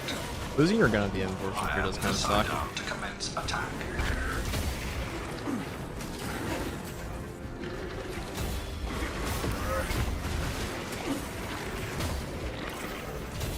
The Tyranid aims for us. Away from That's its what we call a filth, stun lock. brothers. That's probably the most dangerous guys in the whole game if they do that to you. Terminator could be an interesting addition to Siege mode as a reinforcement, in my opinion. I mean, Terminators, I would love to see him in game. I'd rather see a Librarian, though. Minister. Fire with your sidearm. I feel Librarian to commence fits a certain niche target. that's been empty so far. I mean, it does. It's a wizard, basically. It's an armored wizard. Do not let its waste poison you. I would say Librarians are like one of the things that really separate 40k from like most sci-fi settings. That they have fucking magic, basically.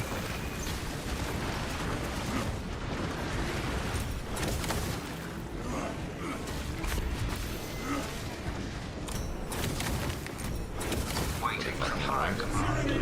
Aim and fire with sidearm. Ready, Minister. Back away from its toxic expulsion. You prefer a Librarian because you're a major Blood Ravens fan? Well, Librarians are also just cooler than Terminators in terms of like what you could do. There are so many psychic powers. Keep at it, brothers. Show the Tyranids. What are the mechanics and clan starters? What are they called? I mean, which ones? There are quite a few. You mean Tech Marines, or do you mean like the actual chapter? Because there's quite a few. You have Praetors of Orpheus, which is pretty much a heavily Tech Marine chapter. You also have Iron Hands. Take cover, brothers. Wow, it's like literally all goo. Okay. Thanks, game.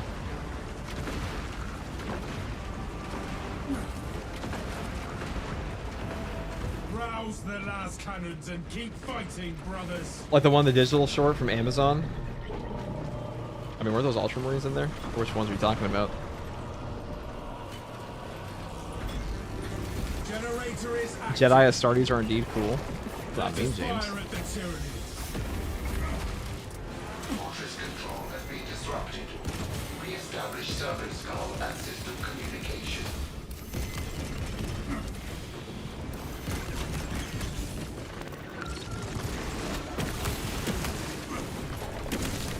The Tyranid aims for us. This ending portion single-handedly ruins this mission. That's pretty good. It's one of the most anti-fun areas in this whole game. Take it down.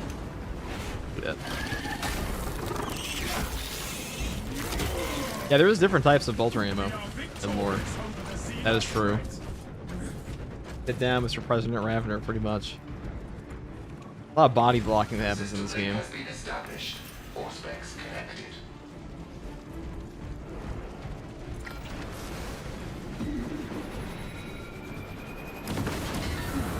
Keep going.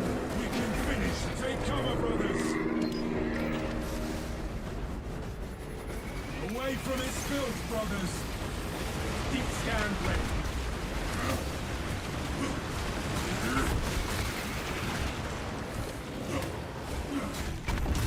Alright, this guy jumps. Terminate the tyrannies. And then, okay. Disgusting. Food scum. The tyranny aims for us. Last train is ready. Establish target Do not with a let it sign off waste to poison. initiate offensive protocol.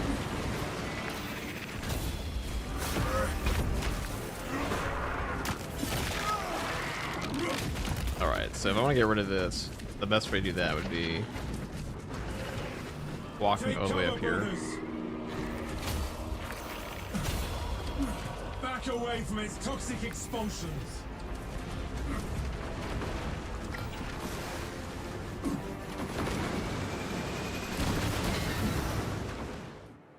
Okay, that ending portion just sucks ass. Everyone wants apothecary, but why? There aren't healers. They aren't healers. They are mostly retrieve gene seeds from fallen implant gene seed recruits. But they are also extremely valuable to the chapter. Listen, okay. Don't talk bad about healing in Space Marine 2's community. They will rip you apart. If you ever say, you cannot say, there are things you can't say in Space Marine 2. One of them is that healing is OP in this game. It is. It is definitely OP. But do not repeat this thought. I put out a community post the other day. The majority of players want healing on not just like one class, they want healing on every single class. That's just how it is. There are things you can't say. You can never call healing OP in Space Marine 2. It is it is paramount to death. That's a fun one. You think in Space Marine 3 Saber will finally get technology to tie perks to loadouts? Probably not. That's Dark Age technology stuff only. They don't have that power here yet. I think a more support-oriented class could be fun. I think it could be fun, but like players... Listen, okay. We went through this multiple streams now, but I'll talk about it again, because why not? The fucking Bulwark in this game is like, some people think the Bulwark's a support class in this game. The Bulwark is not a support class. The Bulwark's just an everything class. This class just kills everything. I mean, it supports your team by being the best. Because, like, you just take this concussive force perk, and you take a block axe, and you can pretty much just roll the whole map. If you don't want to take that, you just take Invigorating Icon. Like, perks like this, Saber knows that perks like this shouldn't be in the game. They will never add Adrenaline Rush to all classes. This will just not happen. This perk is, like, once you learn the game of Space Marine 2, this perk makes every single, it would make half the classes in the game a breeze. Like, if Assault had this perk, you would just never die. Because you would be having HP healing plus, like, absurd damage nukes. And, like, that's what the Assault is good at. It's like his ground pound just one-shots guys. Do you think Space Marine 2 will be more approachable for casuals? I think an absolute or hard difficulty is pretty hard for a 9-to-5 Andy. Dude, Space Marine 2 is already, like, one of the most casual horde shooters you're ever going to find. If it's any more casual focused, like, it's just... There'll be no hard content for any player that wants to take it seriously. Like, Space Marine 2 is... Like, Space Marine 2 and Helldivers 2 are already very casual games. The thing that fucks people up in this game is that, like, players... Like, most casual players are just terrible at timing. Which is why parry systems always fuck people up. That's why Sekiro was, like, so controversial for a lot of players. That's why parry builds in Dark Souls are not super popular. Most players like using shields because they're just ass at timing things. That's just how it be. But, Icon tainted the identity of Bulwark to make people believe he's a support. I mean, Bulwark's not a support in the sense that, like, he doesn't really... I mean, he's a hold-the-line class. He's a melee-oriented class. He just bodies everything. He's absurdly tanky. The tanky guy. He's a tanky damage dealer. And he is the best class in the game right now, for sure. Especially for, like, new players. This class is not only, like, the best class in the game, he's also super easy to play. Like, I would say Vanguard and Bulwark are probably the two easiest because, first of all, they both have healing. But if you take both these perks, like, you don't know how to play Space Marine 2, you have 45% health damage reduction, plus you're healing for 30% on any extremis, and healing 5% every bunch of bursts. Like, that is a huge margin for error increase. Bulwarks banner themselves, everyone, wow, he's so selfish. Yeah, that's what I mean. It's like, these perks would just not exist in the game if Saber Go back in time, I promise you. I guarantee you Saber hates themselves for having healing in the classes here. And it's also just funny to me that people bring up Space Marine 1. It's like Space Marine 1 had healing on all classes. Space Marine 1 wasn't even the same developer. It's not even the same gameplay loop. Really different. The shield is just there to occupy Bulwark's left arm so others have a chance at competing. I'd love the healing of Bulwark to be replaced with a parry / block window increase to the team inside of the banner. I mean, I don't think perks like this really help at all. I think these are just like... These are unnecessary perks in the... Like, timing in Space Marine 2 is really forgiving. Really, really. It's just, you know, it is what it is. Space Marine 2 is a primarily casual-focused game with a player base that is mostly 40k fans. Like, unlike Darktide, in a game like Darktide is primarily gamer-focused. As in the player base of Darktide, they are incredibly sweaty gamers in a lot of cases. The game is built in a way that rewards that kind of play style. This game is primarily 40k fans who don't really give a shit about like interacting with games in that way, which is fine. But holy shit. I swear to God, it's the Helldivers 2 issue. You know, remember, most Warhammer fans are 50 plus. That's what I'm saying, that like this game is primarily 40k fans, which is why so much of it's controversial. And also, old menus reaction times are only so good. Listen, dude, when I'm 50, I swear to God. I swear to God, I'll still be playing. I'm currently working my way through Rogue Trader, and it's great. Rogue Trader is great. Deflecting in Sekiro is peak gameplay. If Block was as fluid as a Sekiro game, it would be fun. It would be 10 times better. I mean, I think Block is pretty fluid. Also, Block, unfortunately, I think Block is how the game should have worked initially. With, like, deflections and stuff like that, because parrying is super boring compared to Block. But the game is not set up in a way that fully rewards Block, unfortunately. Because it just wasn't on their minds initially. A big part of it came in after.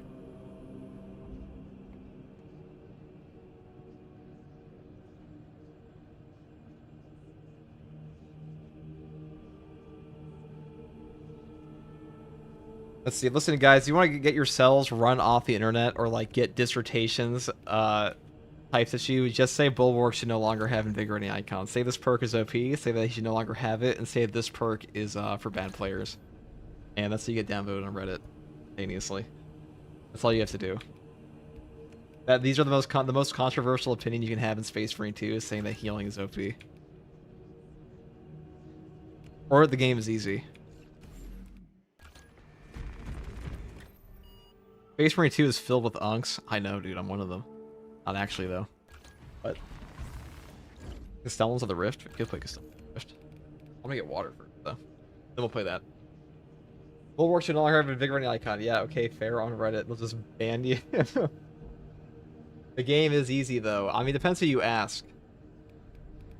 Listen, okay, you know, when you give an opinion on a game, you have to take the game's player base in mind. That, like, Space Marine 2 is a very casual player base. They don't like hearing the game's easy. Because if somebody who's a very casual player and also wants to be good at a game and hears a game is easy and they are bad at it, well, they're dying. So let's say, for example, if you are getting cooked, also thank you, Jackal, for the raid. What's up, Jackal?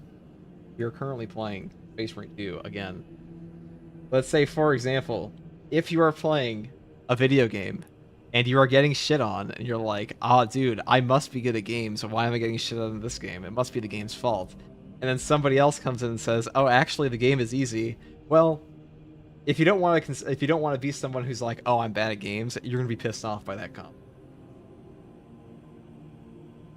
Use Ambient 4.4 going to try to beat the Wave 40 Siege mode. Probably next patch from the edge stratagems to it or something.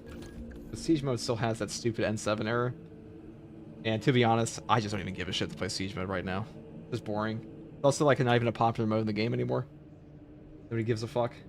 It is a, like 5%. I put out a community poll about this. Like 5% of people are playing that now. Dead game mode. No, 9%. Majority are playing stratagems and operations now. And like 3% fucking where. What's up, Jackal, though? We're finally back. I finally put in my Twitch partner application in again. The time period is up. We'll see. You know what? I'm gonna take the bullet. I'll post on Reddit and Barrier Icon's dumb. I'll do it. Well, have fun getting downvoted and never have fun getting like 100 comment upvote of being like, actually, it's not OP, and you just PvP is weak as fuck too. Yeah. Wave 5 griefers ruined it also. I mean, it's not griefing, it's just a balance problem. The issue, people complain about like Wave 5, like, oh, I made a video on this. This is the fastest way to level up in the game, is playing Wave 5 Siege and leaving. It's nobody's fault but Sabers that like Wave 5 leaving. It's just how it is. Like, the alternative is gatekeeping it.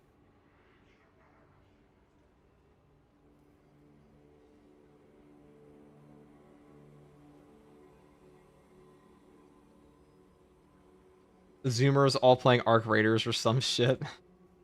Siege was poorly made. I mean, it could be great, but it's a full reskin. But fuck PvP in this game. Could have been great, but they dropped the bag big time. Yeah, I'm gonna be real. Hot take. I think PvP should just be fucking abandoned as a mode in this game. They should just like never put dev time towards it ever again. Because like 90% of this game's player base. I would go as far to say that like maybe 10 to 20% of all Space Marine 2's player base is playing PvP. If we're being incredibly generous.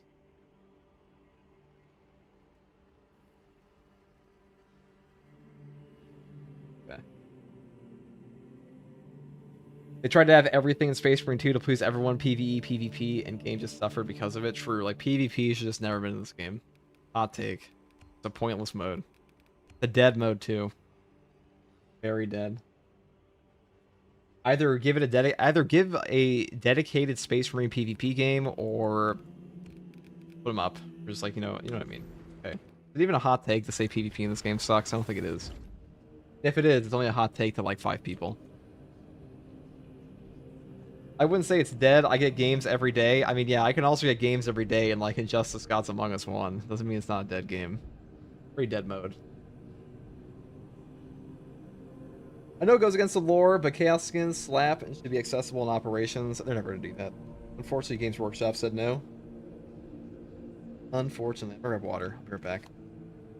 We'll continue on.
So the reality is, unfortunately, right now, most people are maxed with their accolades already. Oh, what's up? How are we doing? What's up, Digit? We are just chilling. Most players are maxed on their accolades. Most players are pretty burnt until patch 11, I feel. Why I made that video today. Is that's Saber Interactive simply did not properly maintain their game. Or like an update schedule, I guess. There's one that they could be doing. I'm pretty sure a huge part of that's just that. They know that Space Marine 3 is going to make a ton of money, so they don't have to give too much of a shit about this one.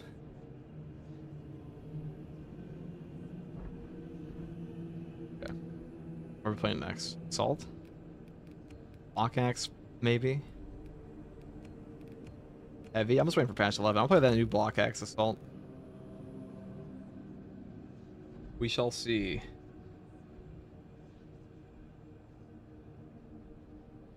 How far along are they in the dev process in Space Marine 3? Not very far. Not very far at all, to be honest. Because... Oh, yeah.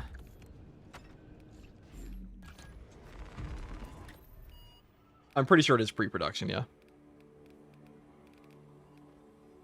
We shall do Vortex again. Vortex is fun.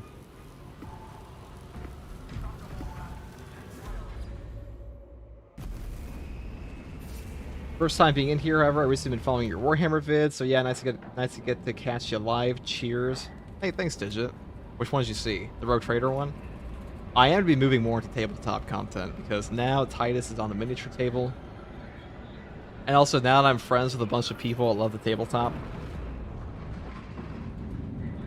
I have to. I have to do it. It's mandatory. The victory over the Thousand Sons on Imperium was inspiring. I will say this, Space Marine 2's player base is fucking so they're so controversial on things. Like, you say the most basic thing, like updates come out too slowly, and that's controversial to some people. It's just fucking nuts to me. Like, gaming is a more controversial space than politics sometimes. Like, does Space Marine 2 have too slow of updates? I think it's just objectively yes.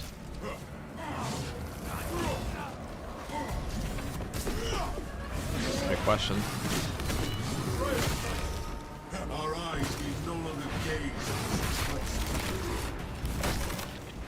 Both in your latest video, why people leaving? Some people got pissed at that video. Like I can't like players have left. Like the player count is down because the accolades aren't keeping people there, because the accolade grind is not the worst. It's just that it's like too much butter spread. It's butter spread across too much. Some you know, a Bilbo Baggins quote is my point. The Bilbo Baggins quote. You know what he said when he said he felt like he was butter spread across too much bread? That's what the updates in this game feel like. Which Trader Legion has your highest respect? Here, I'm gonna do a trick question. I'm gonna do a trick answer for you. Alpha Legion. This relay brings the word of the God, it's Imperium understanding to your the own entire point. sector. Oh, you're talking about the other We guy. cannot let it fall. Talking about whether or not PvP Without is dead. Astroparts, this relay will be rendered worthless. We should seek them out. I mean, PvP is pretty dead in this game. If your metric is like, okay, I can find a game, that's not a very good metric for it. We can't see the actual player count, but like, you can see it. Just look at viewership for PvP versus PvE. It's not even comparable. Go make a PvP video on YouTube and see the interaction on it on a peak update. It's gonna be trash. It's always gonna be trash because nobody gives a fuck. Because there are no players.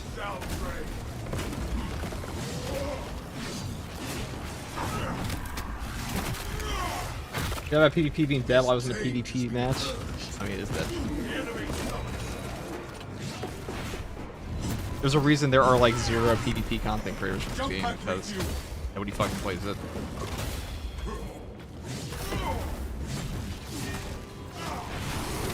And the ones who were, Hazeman was one, and then he moved over to PvE because PvE is just better. Gets more content in this game. And even he's playing Arc Raiders right now. I talked to him today, and he's playing Arc Raiders now because PvE has no content at the moment.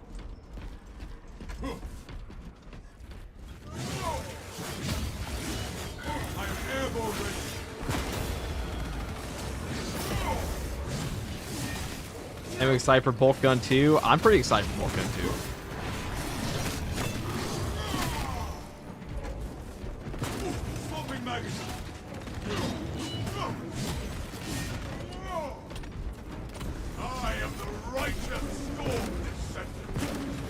Not as excited as I am for like literally any other 40k game, but except for like Warhammer Survivors, I probably won't play that one at all. I wouldn't mind like a roguelike mode in this game would be really fucking cool, I think.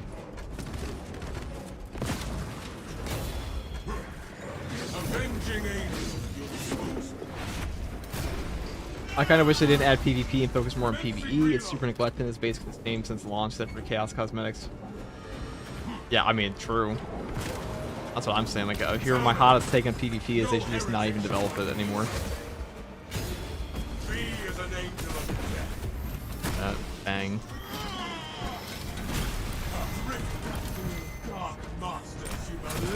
How they just kind of shoot out their ass when you do that.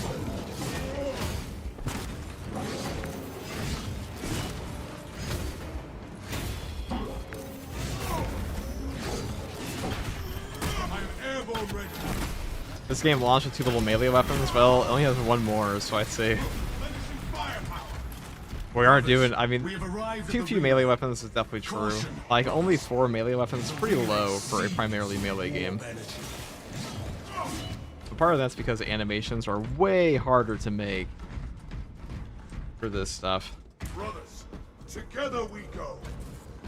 They could just copy paste everything in PvP and put it into that. For what? I hope they do an expansion like in Space Marine 1 where you can do horde mode, where you can play as Chaos against the Imperium. I doubt they're going to waste that time on that either. Guys, I'll be real. I don't think Space Marine 2 is getting any updates at all outside of the things that we've seen already. We will only get more of what is already in the game.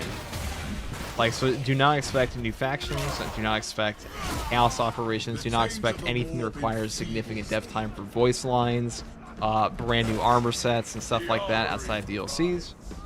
I would not expect anything like that in this game. We'll see how the launch of Space Marine 3 is, but as far as this game is concerned, they have no incentive. You have to have an MTX in that to properly want to do things like that, I feel.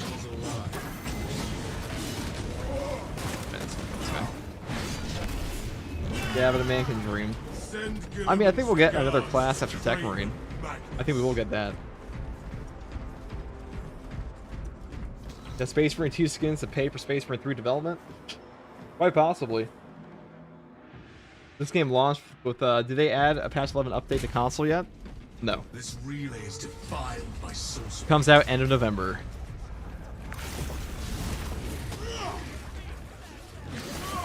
End of November.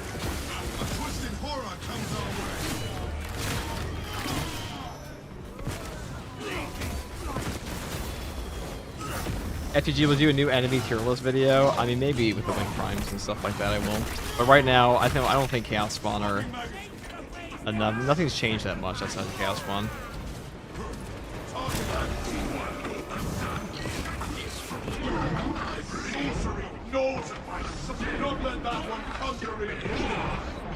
I am the righteous storm. They have succeeded only in extending the span. I am airborne ready. I just want better Salamander customization, justice for Vulcan. Yeah, how do you guys feel about only getting 4 cosmetic packs in the upcoming one? Only 4 Successor chapters for Salamanders. Versus the 7 we had for Imperial Fist, 8 we had for Raven Guard, 8 we had for White Scars. No Black Dragons. And we're also getting 4 for Iron Hands as well. That's a video I've been meaning to make for like a week now. Because they all got leaked. All the Successor chapters for the Iron Hands. I talked about it on stream a while back.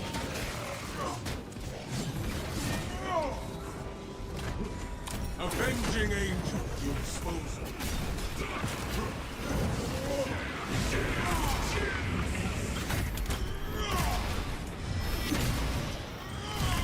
No chess piece feels personal. It kind of does, doesn't it?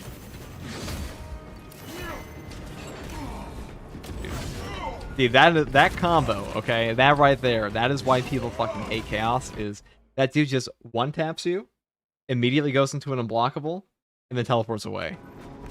So he would have actually teleported out of my gunstrike range off of that, had I perfect dodged that even. That's just a feels bad mechanic.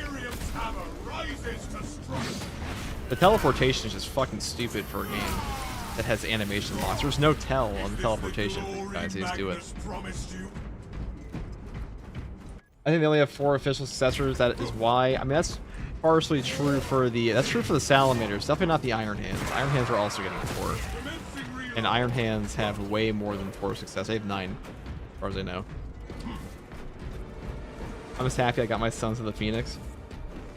This burns with hope. Does anyone know this week's stratagem modifiers? I mean, I just go look at them. I have a video on it though. I probably won't make one this week. I'm pretty sure most people are done with their weekly grind. And this one's also really easy. I scatter your bound sins to a wheel's time.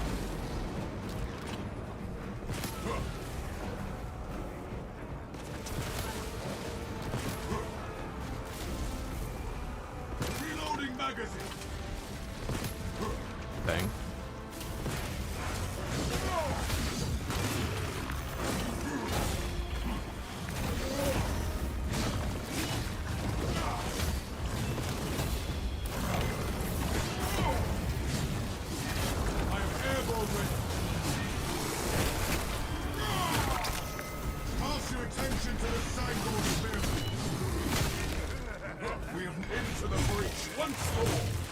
Salamanders have low successors. They 2 until Primarchs. I hate that door closes. The fun of the fight. The teleporting is my main gripe about Chaos. Knowing they can spam it. I mean, it shouldn't be a thing, I feel. Very anti-fun. Craven worms. They fled into the lower levels. Alright. For this. Event we've shifted to some aberrant realm. The traitors distort space and sanity. It hungers. It will seek out your anguish to whet its appetite. The corruption must be concentrated nearby. Depravity bleeds. Ever try to just run to the end? I mean, you can speedrun this game. Usually makes things easier. Because this game has limited spawns. Like, let's run to a boss spawn with an extremis. You're just fighting fewer enemies. Like Darktide, where speedrunning can be easier than actually playing the game. But in Darktide, you can actually straight up break the spawns on top of that.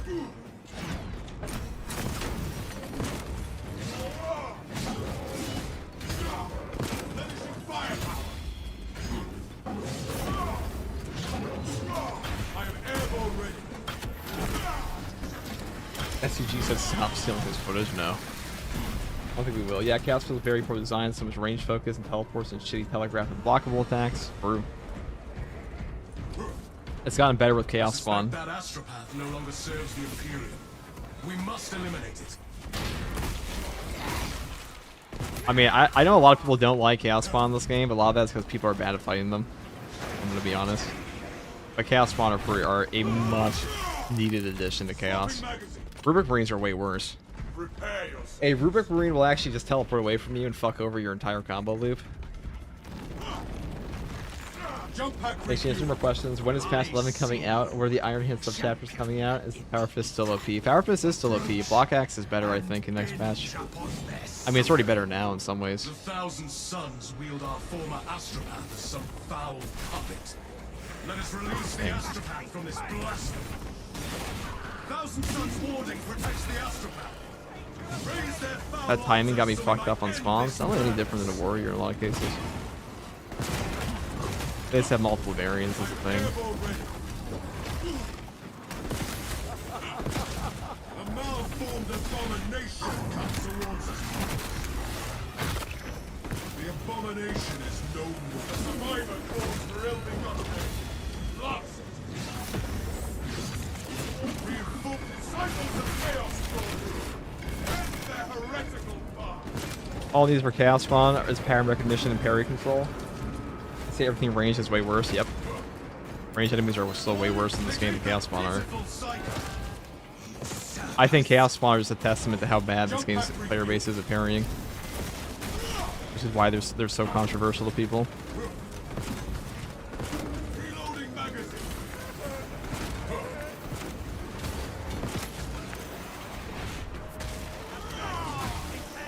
That's pretty common in games. Like, parrying mechanics are usually pretty difficult for most players.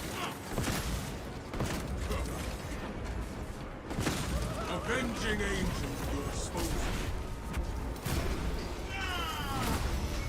you. The Imperium needs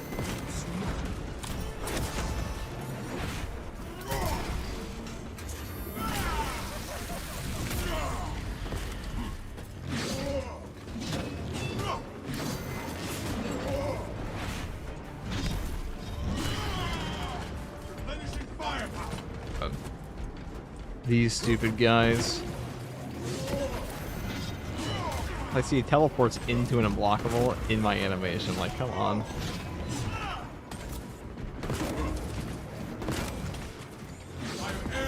Like, that's fucking 4 teleports in a row. Come on.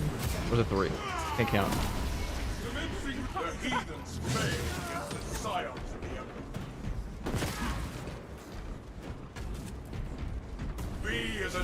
Dang. Only issue I ever had with Chaos is the amount of range stuff, honestly. Darktide bosses are harder, in my opinion. I mean, Darktide is a harder game. It is true. You're cracked at parrying in Dark Souls. Space Marine 2 parrying is a walk in the park. I mean, Space Marine 2 parrying is probably the easiest parry. I can't think. What game has an easier parry system than Space Marine 2 right now? I can't think of one that has more active frames. That shit. That shit. This is kind of me what I'm going through right now. Let's grab this.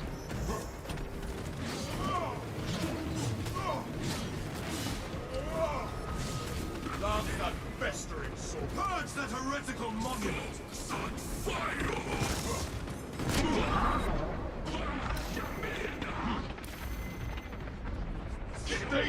One.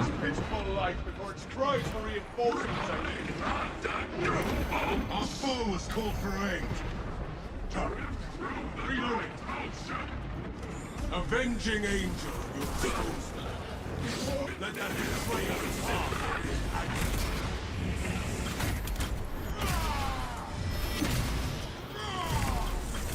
the silence of its demented tongue sucks souls.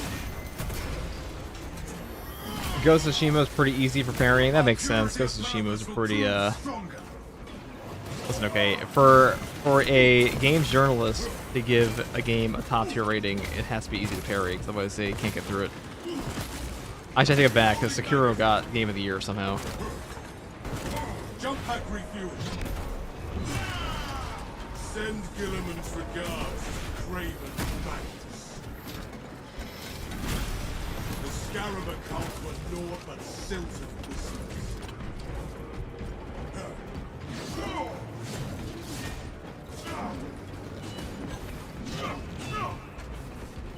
A survivor calls for ill-begotten.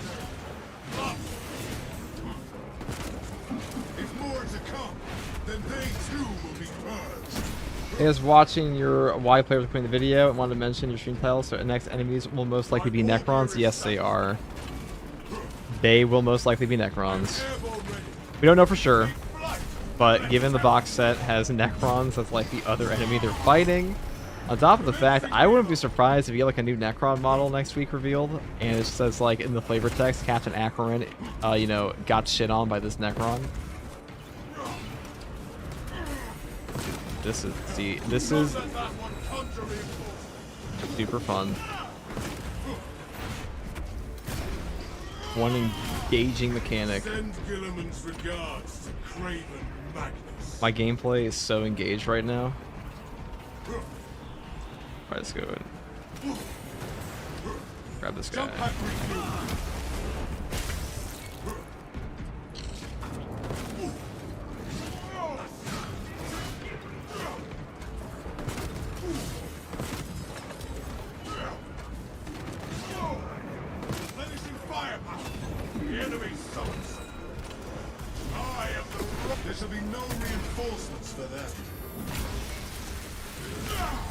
The Imperium weeps not.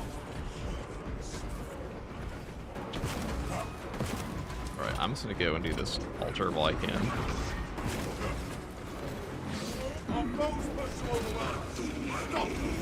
Avenging angel. Disposal. Blasphemers. Cleanse the air of their I haven't seen a chaos spawn in ages, so I'm just stuck with like whatever this is.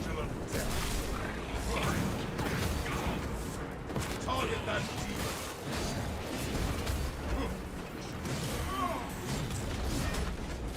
Jump back refuel.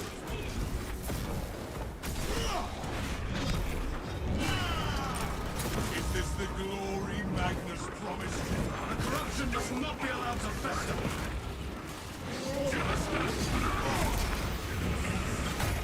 Is the block pistol the best melee weapon for assault and bulwark? I mean, block axe does more damage than the ground pound for the perks it has. I am airborne ready. God, dude. There hasn't been a chaos spawn forever, which means we've been stuck in a range spam fest. Heretical monument.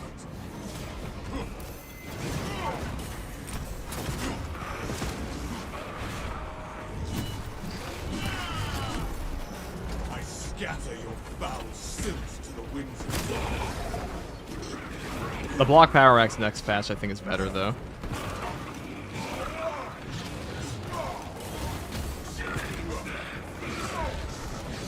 Oh, thank you for teleporting. Jump pack refuel.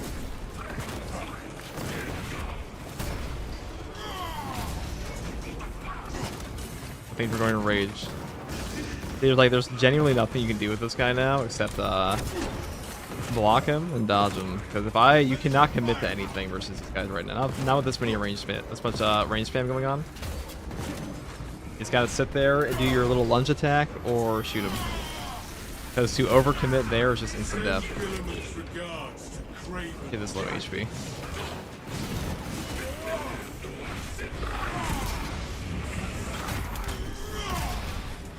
For both or assault? I think for both. I think for all. And the block axe will be the best in the whole game.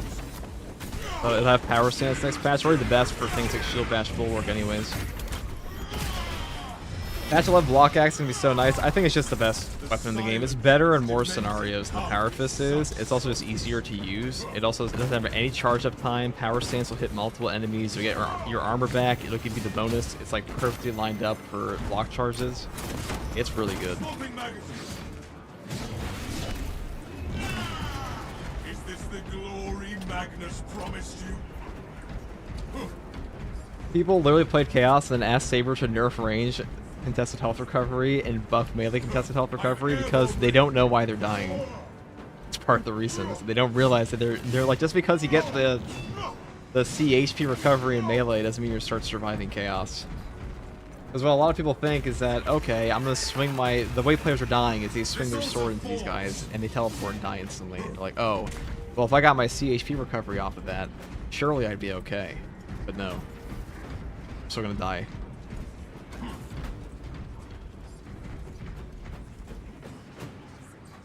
What's up, T? What's up, man? Captain Acheran was secretly murdered by usurper Titus so he can corrupt the whole second company. Low key, probably true.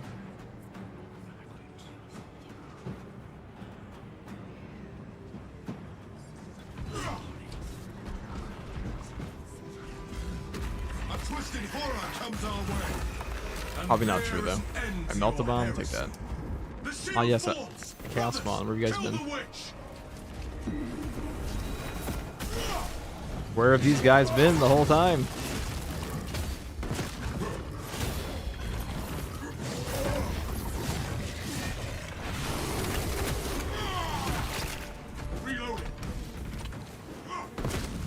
Titus is Alfarius. Wouldn't that be a boss twist? Okay. Our next box should like pretty much guaranteed be a stim. We hope. The Leandros alt account spotted. Where are the combos for the axe that have any AoE like the fish charge attack? I mean the power wave does.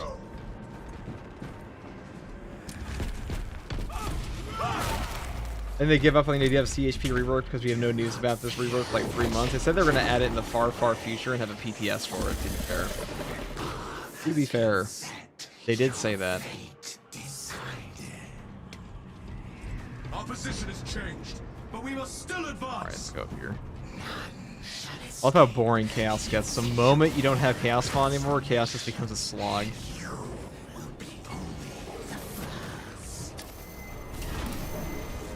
Malign heresy guides us toward our time. He goes, give me some juice. Company is already lost.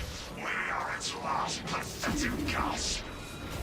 The ruinous powers may steal our voices, but never our hearts.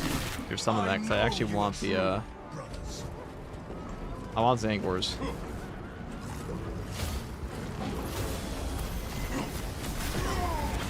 The traitor tasted the Imperium's justice. The Mo jump pack refuel.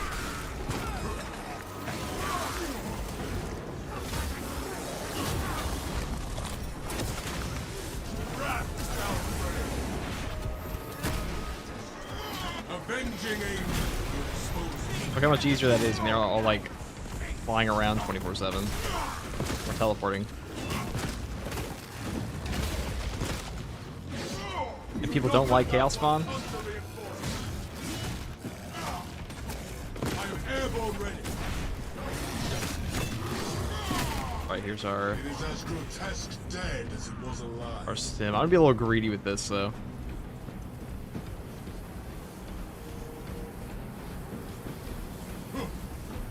Would you do Chaos Jump Pack evade gameplay for fun?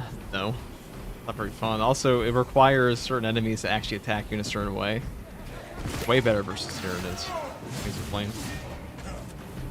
Swapping magazine. Not terrible versus Chaos, but... Jeff with the party of 15. Oh, Jeff. Jeff, you better not be busy today. I have big ideas. Huge plans. Froggy's busy today, so she couldn't record anything on the 500 worlds. But we must convene.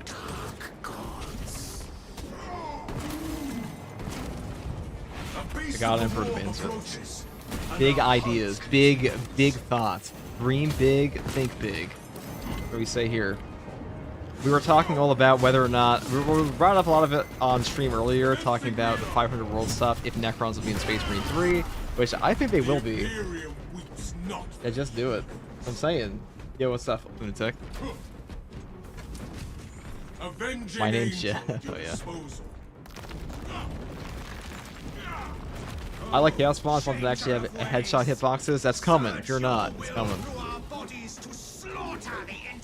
I like your conversations with Jeff are pretty base. I've been educating Mr. E on 40k.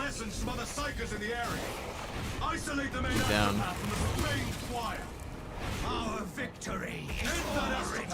I just like having discussions with people more than like discussions about something by myself. Because first of all, it's just better for getting your thoughts together, and also just gives you more opinions to talk about. Humans are social creatures after all.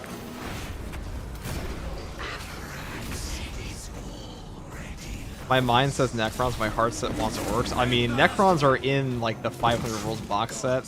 You know, I was saying that we're probably gonna see how Acheran died, and it's like a new Necron model. It's like a little flavor text that says this thing fucked up Acheran super hard. Here's the model. The model will just have like Acheran will be in the model, and he'll be like suplexed by the model of the Necron.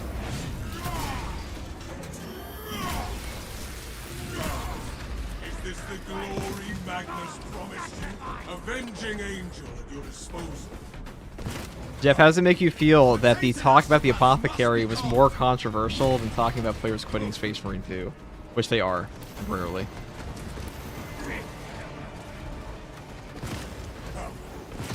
Reloading magazine. End that one's critical life. Rightfully important. Some facts.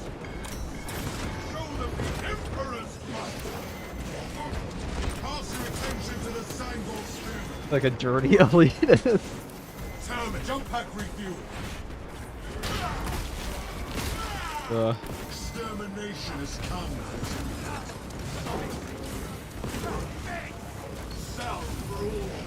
Alright, can I grab these guys stay around for a while, so. This is what the Melta Bomb was for, people. That's what we saved it for. This moment right here, this tragic moment, this moment of a do or die. Wicked animal seeks righteous cause. Commencing reload. There we go. Without psycho energy, that protective board will disperse. Airborne ready.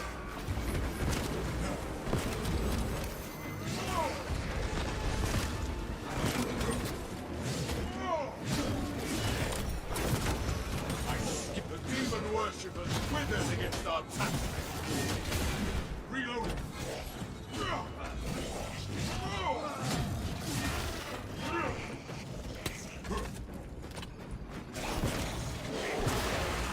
The tainted astropaths must be calmed.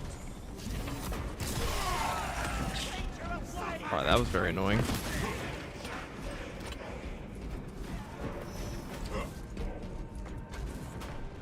Probably Andros will kill him, cliche.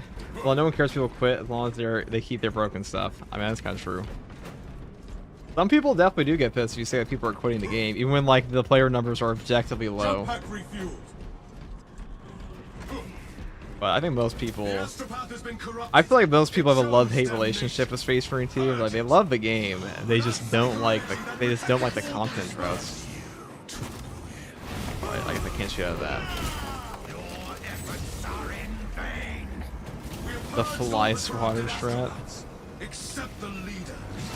Thus the lead astropath is without support. Unleash the wrath of the Imperial, the lingering scourge. Airborne ready.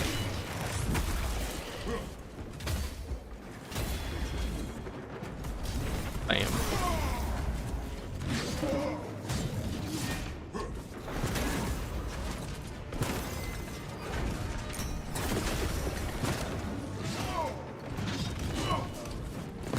Jump pack refuel.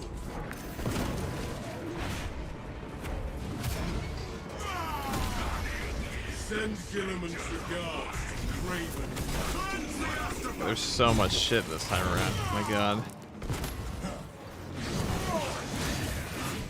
Things I hate to see are Zangor Enlightened.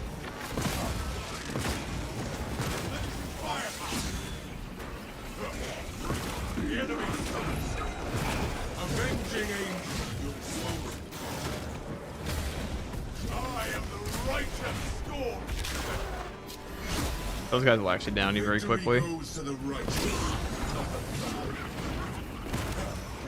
magazine. I'll show the astropath no quarter.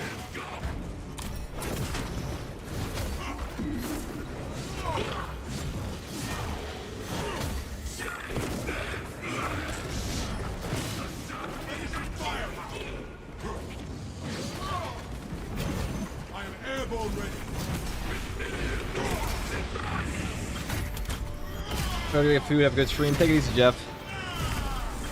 I love the game, but it gets pretty repetitive after a while, so there's one reason to stop playing.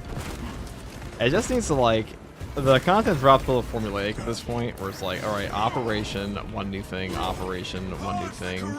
Siege mode is pretty big. I think new class will do a lot for the game, though.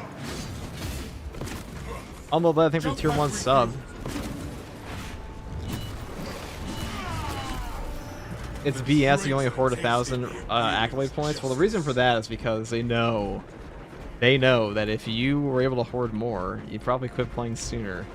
Because most players who have played this entire game right now, they are maxed on accolades. In Space Marine 2, the random missions of Helldivers would be hard to put down. I hope the whole 500 worlds thing is talking about that.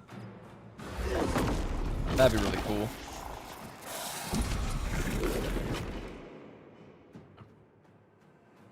Let's do this.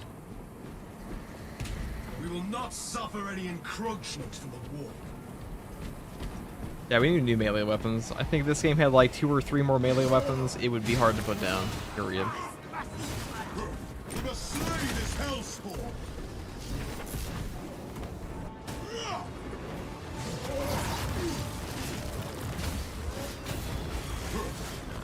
There's a Guardian Relic right here. Maybe I should down myself. This taint has been purged.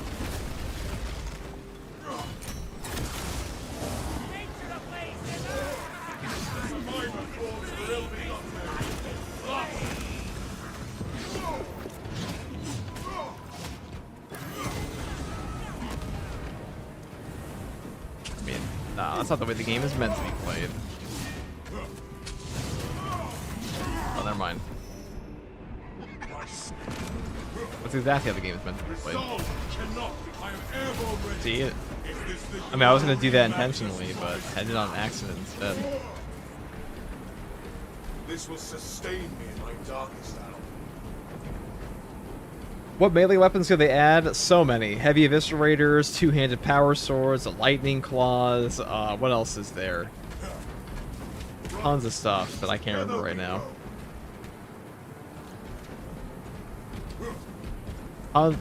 Esoteric tons of stuff. Lightning claws being the biggest option. Impediments removed. Halberds. We That must kind of follow thing. the path of corruption to seek our quarry. Chain axe, that too.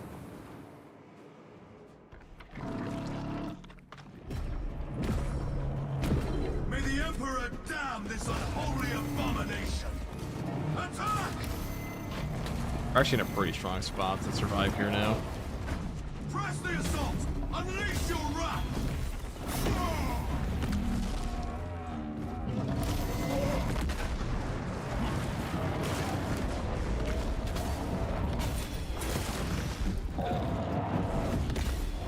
I am the righteous Lord!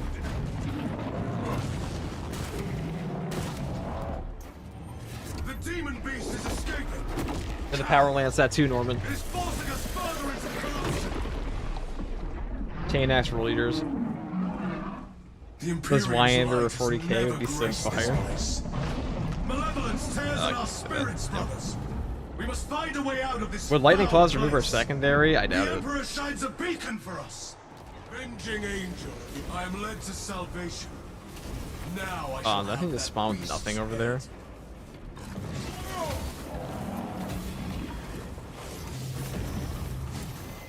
The demon's foul limbs are prime targets.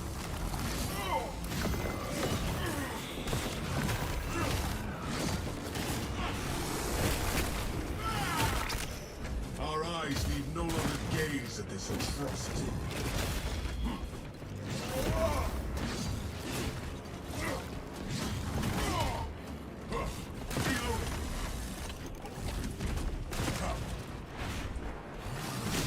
I'm airborne ready.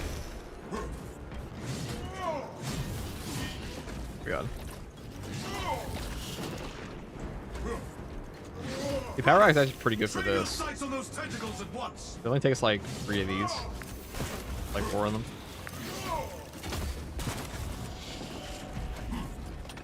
I remember these tentacles used to like fuck me up a little bit when I first played this, but once you know the pattern of their little range attacks, a lot easier.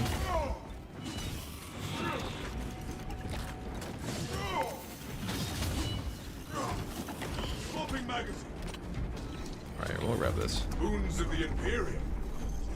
Are there spears in the 40k universe? I believe so, yes. Its tentacles are ruined. Set sights on the demon.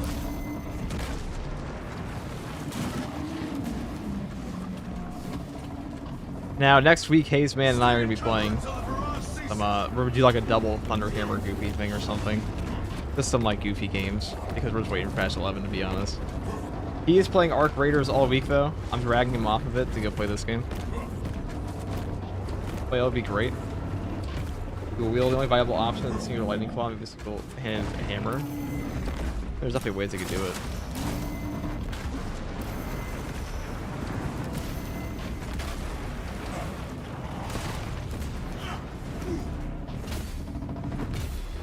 Take flight and let terror fall.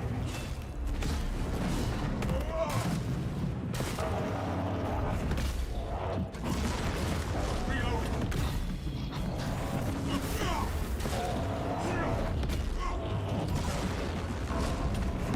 You guys think if I farm him for these blocks here? Oh, he's already gonna do that now.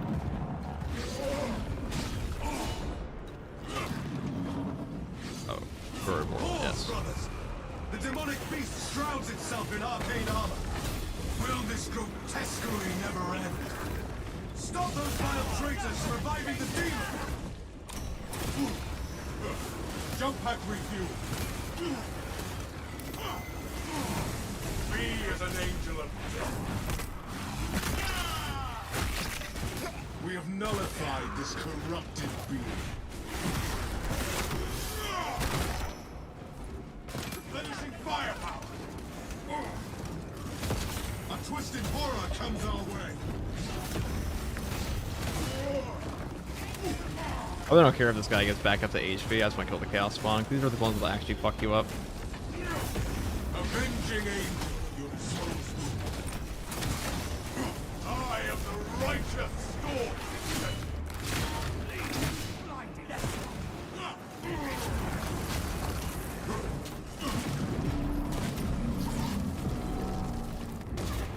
Oh, that's close.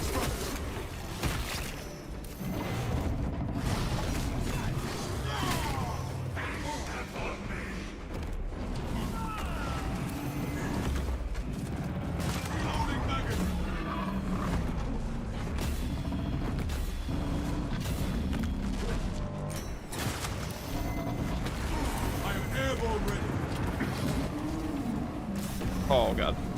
Where I want to be. Where I want to be. Okay. That could be really bad.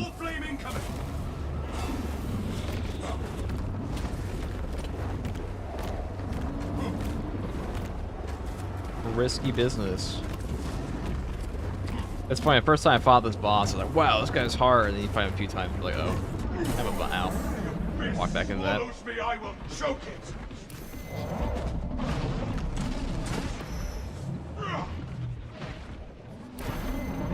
Doesn't actually have that many moves. Commencing reload.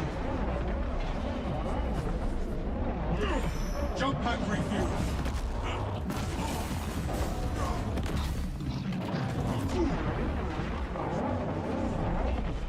The Imperium's hammer run. The beast nears its end. We need only push it into oblivion.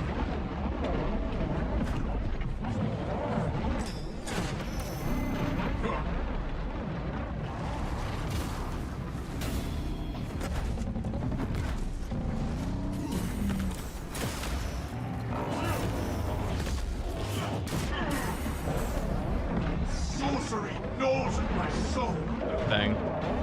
Thing.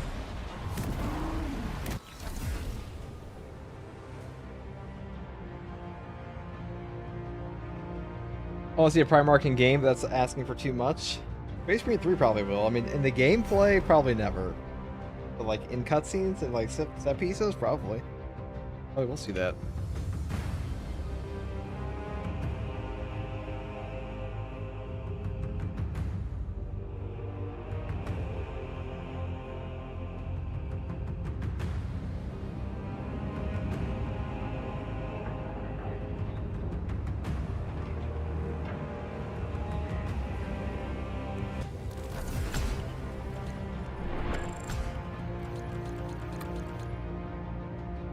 I don't know, they would put one in gameplay.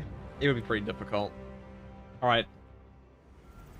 I think I will end there for now. Oh, Diesel, thank you for the tier 1 sub. 5-month sub. My founding member. Then we'll take a break for now. We'll come back later. There's some stuff I have to do today. For avoid grilling me on the go. True. Alright guys, thanks for chilling. Thanks for hanging out. Have a good one. Actually, we'll raid.